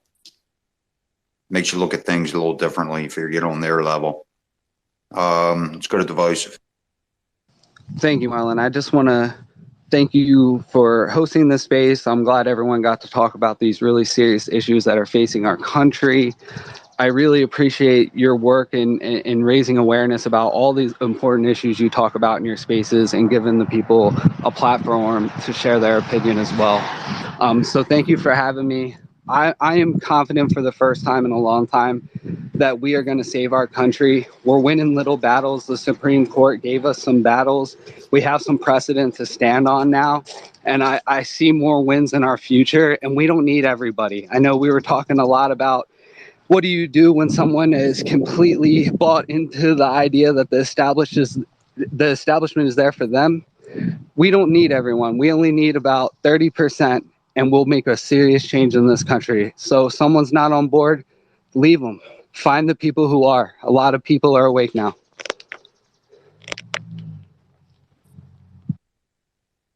Well, let me tell you, if 30% of the truckers woke up and realized what they were hauling, maybe we'd be able to pull child trafficking back 30%. That would be great. So, Marlon, it's always been a small group of motivated people that have made the most change. The population will always lag behind the leaders. That's why they're called leaders, and not everyone's a leader. But when our leaders set the precedent and do something that is world-changing and positive, everyone else eventually will fall in line. We only need 30%, and we'll make a difference. Hey, man, I love that, man. Thank you, Divisive, for coming up. Kat. Thank you. And I agree, we just need to get to the tipping point, the critical mass tipping point. I just have one thing to add, and if anybody listens to me, you probably are tired of hearing me say it, but it seems like I'm the only one that's saying it.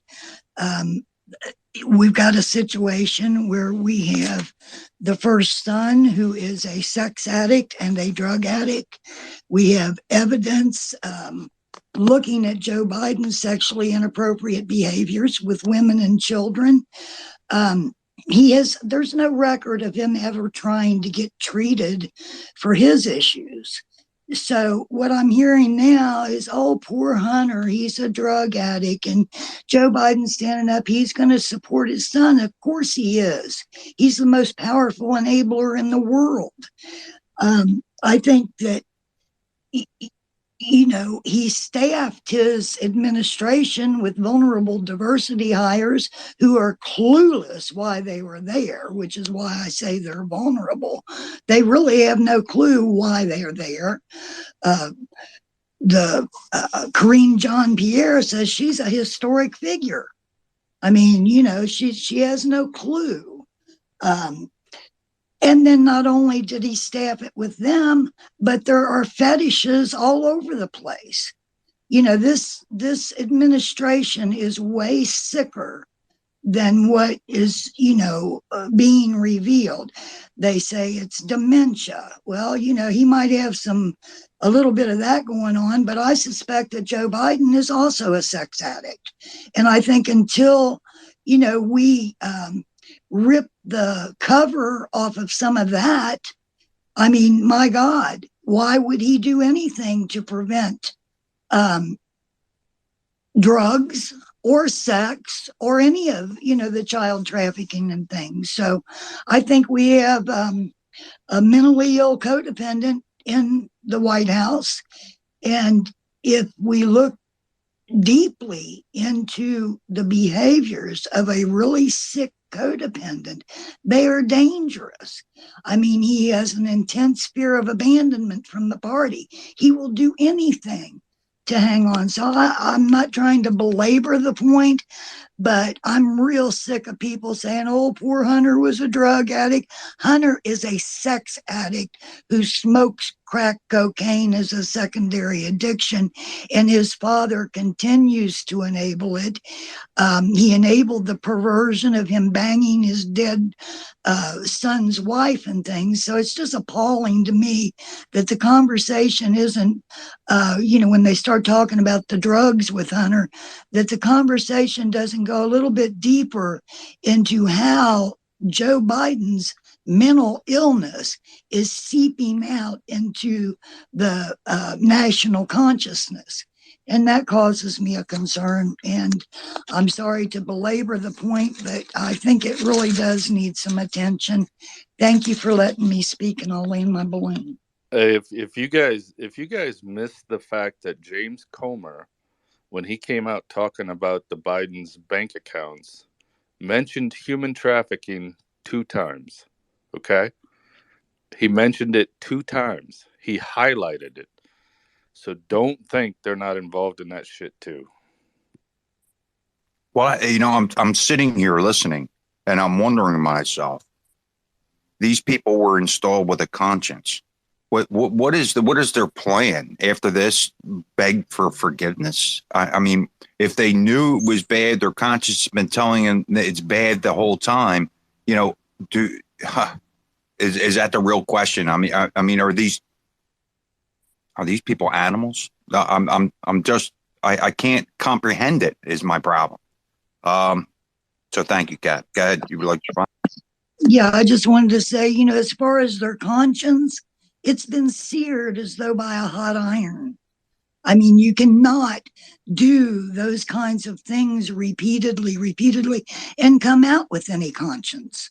So, we got some real sick puppies in this administration. And I'll quit harping. Thank you. Thank you, Kat. Let's go to Michael. And then I'll tell you what, then we'll go to a futurist, Felicity, and then Jamie's got the job of wrapping us up. I just want to say thank you for the space, and it's been a really good one this time. Jamie, I was going to give you an idea because you asked for ideas. Don't print them up. Just make PDFs. You can make PDFs for every state, and you just, if you're willing to do the work and make a PDF, it's downloadable and readable on a phone. So, don't waste the paper. Don't waste the time. You can do it from your home. You can do it right there from your kitchen, and you don't need to worry about cost, really, other than there's free programs out there I use. You want a better one, you pay a little bit of money for one, but the programs are out there. Just do it. Get her done. Good idea, Michael. Let's go to futurist. How you doing? Welcome to the stage. Thank you, Marlon. I got to tell you guys, I'm thankful that Trump just pulled back the drapes, right? If not, we would be still living in this kind of world that we didn't even know we were living in. Like we kind of knew, but it wasn't in our faces. So now we got to do something about it, right? This whole America First is so important. I encourage everyone to participate in some way in your local elections. I encourage you to go in because the RNC, as I'm sure you all know, is establishment. So we have to get in order to change from the inside out. You know, my philosophy is that there's sheeps and there's hunters, right? So you got to decide what you want to be. In this world, there's a lot of sheep, as we can see. Everyone doesn't want to sort of, you know, break the system and it's going to be okay, and it's not going to be okay. My parents immigrated in the 60s legally, right? They would roll over in their graves to see what has happened in this country and even other countries. You see it in France through borders, open borders. It's unheard of. Even these other countries don't do it, but yet the United States is doing it. You couldn't walk over to Mexico if you wanted to. They'd arrest you. They've got a border policy. We don't. And if we cannot fight to get in Trump once again, we're going to be in an even worse position if that's even possible. So I thank you for the space, and I thank you for bringing to light the importance of freedom on July 4th. Amen. Futurist. Hey, I did give you a follow. Thank you for coming up and sharing. You know, it is going to take a community to do these things. I know I like Bumble's idea of kind of laying back and playing their own game. I like that aspect a lot there, Bumble. That was cool. Hey, before we go back to Felicity and Jamie, hey, I would like to go back to Warrior. Hey, we did talk. You know, I do realize the struggles you're having with Twitter, but you know, what are your future plans? Like, do you have like another spaces you're going to do there, or how's it going to work? Yeah, for sure. Kim contacted me about a week ago. She's ready to do a space, and they have a ton of updates for Vets for Child Rescue and things they are doing throughout the country. So yeah, I'm definitely I'm trying to rebuild enough to so when I put it out there, at least I can get some people in there, because the problem is, you know, that their time is, you know, my time I don't care about. Their time is pretty valuable. So I want to make sure I can get enough people in the space to be worthwhile to them, but should be soon. Yeah, well, it's not going to take much to infect our community to make sure that they go. So I would absolutely support that. If you do that on a particular day, you let me know, and I will put it out to the masses. Bumble, same thing here. And tomorrow, so you guys know, we're going to do a freedom space at 9 a.m. just for that kind of purpose. So if you want to join us, we would love for you to be one of our speakers. Yeah, that's awesome, guys. I really appreciate it. It's, you know, it's probably the most important subject we have against us right now. People don't understand that, but it really is. So anything we can do to get the word out is critical. So, and I know, Marlon, I really appreciate everything you guys have been doing to help me get back and you know, to spread the word. So we'll keep it going, man. We're not going to give up. Hey, well, just to let you know, it's your community, man. It's Miranda and Santi and all those wonderful people that have, you know, kind of intermingled into us. That's where your community came from, brother. So they're the ones that did the work out in front of you for you. So I'm happy to have you. Let's go to Felicity, and then we'll go to Jamie. Good morning. I already threw it in the purple pill for everybody, but I have a question for you. If you saw the international hand sign for distress, would you recognize it? If you needed it, would you know what it was? I put a video in the purple pill, and it's also on my timeline. I encourage everybody to learn it. Hopefully never need it, or hopefully be able to help somebody by knowing it. Awesome. Thank you, Felicity. We should all know that. Wow. That was great. I'm definitely going to look at that. Go ahead, Jamie. Thank you, Felicity. Yep, that's exactly what I'm talking about. And those are things, we do have that, and we need to spread it more. It's fantastic. Yeah, Michael, definitely anything I would do would be available in a digital format. Definitely. Really, the biggest thing I need is people to feed me the information. I can exchange an email or whatever for what they need a packet for, and because of course we've got a lot of different things going on. So yeah, that's all I'll say right now. I want to thank all of you for all the information you bring. I learn something new every day to add to my tackle box, and I appreciate it. And hope y'all will have a fantastic holiday. I'm getting ready to go to that movie, and then I'll come back and talk about it with you guys later, or whatever day we're going to do that. And really looking forward to it. And that's it. So happy 4th. God bless you all, and God bless America. Have a great day. To Jamie, thanks for coming, dear.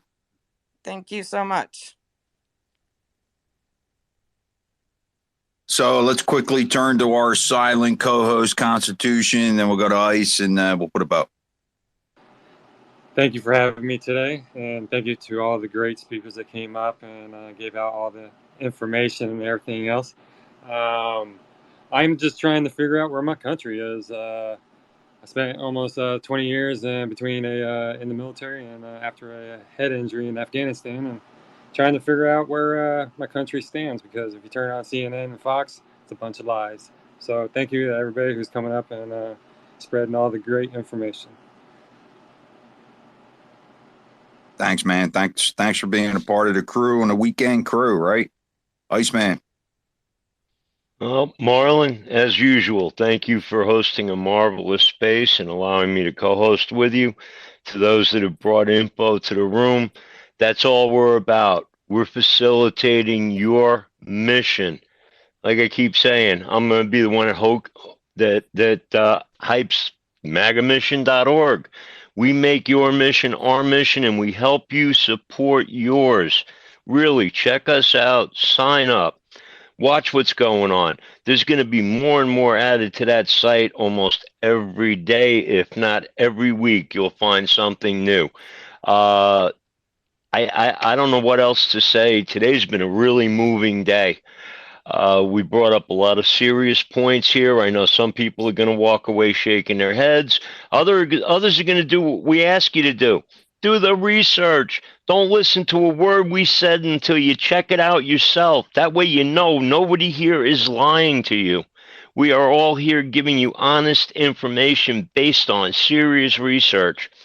And that's about it, really. I could go on for another 5 minutes, jump on what they call the ice box. Yeah, but what I want to say is God bless all of you. God bless your families. And may you have a great 4th of July. Thank you again, Marlon. I yield to you to close it all up. Thanks, brother. Again, it's not the show. It's not where I'm not the show. Iceman ain't the show. Constitution's not the show. Divisive is the show. Warriors the show. Gypsies the show. Mag's the show. Right? Advocates the show. Goats. Bumble. I mean, there's so many people in here I can't thank for coming up and making these spaces as dynamic as it is, because it's because of you. And here's the best part. The best part is these recordings are starting to go out on YouTube. So, you know, whether you people know it or not, we're rewriting the history books right now. This is let me tell you, there's so many people listening in, and I didn't realize it until the other night. So somebody said something in the space, and there was no way that they weren't eavesdropping on this space to find out. So we just need to be on top of it. And Warrior, to your point, man, child trafficking is probably the most endearing thing. It hurts me to my soul. I could never imagine one of my nieces or nephews being adopted, my kids, whatever. I cannot fathom it. and Brandy comes up and she brings a lot of stuff, and Nika, and there's so many people that bring things to this space that you could never buy. So I do implore you to sign up for MAGA Mission. It's free.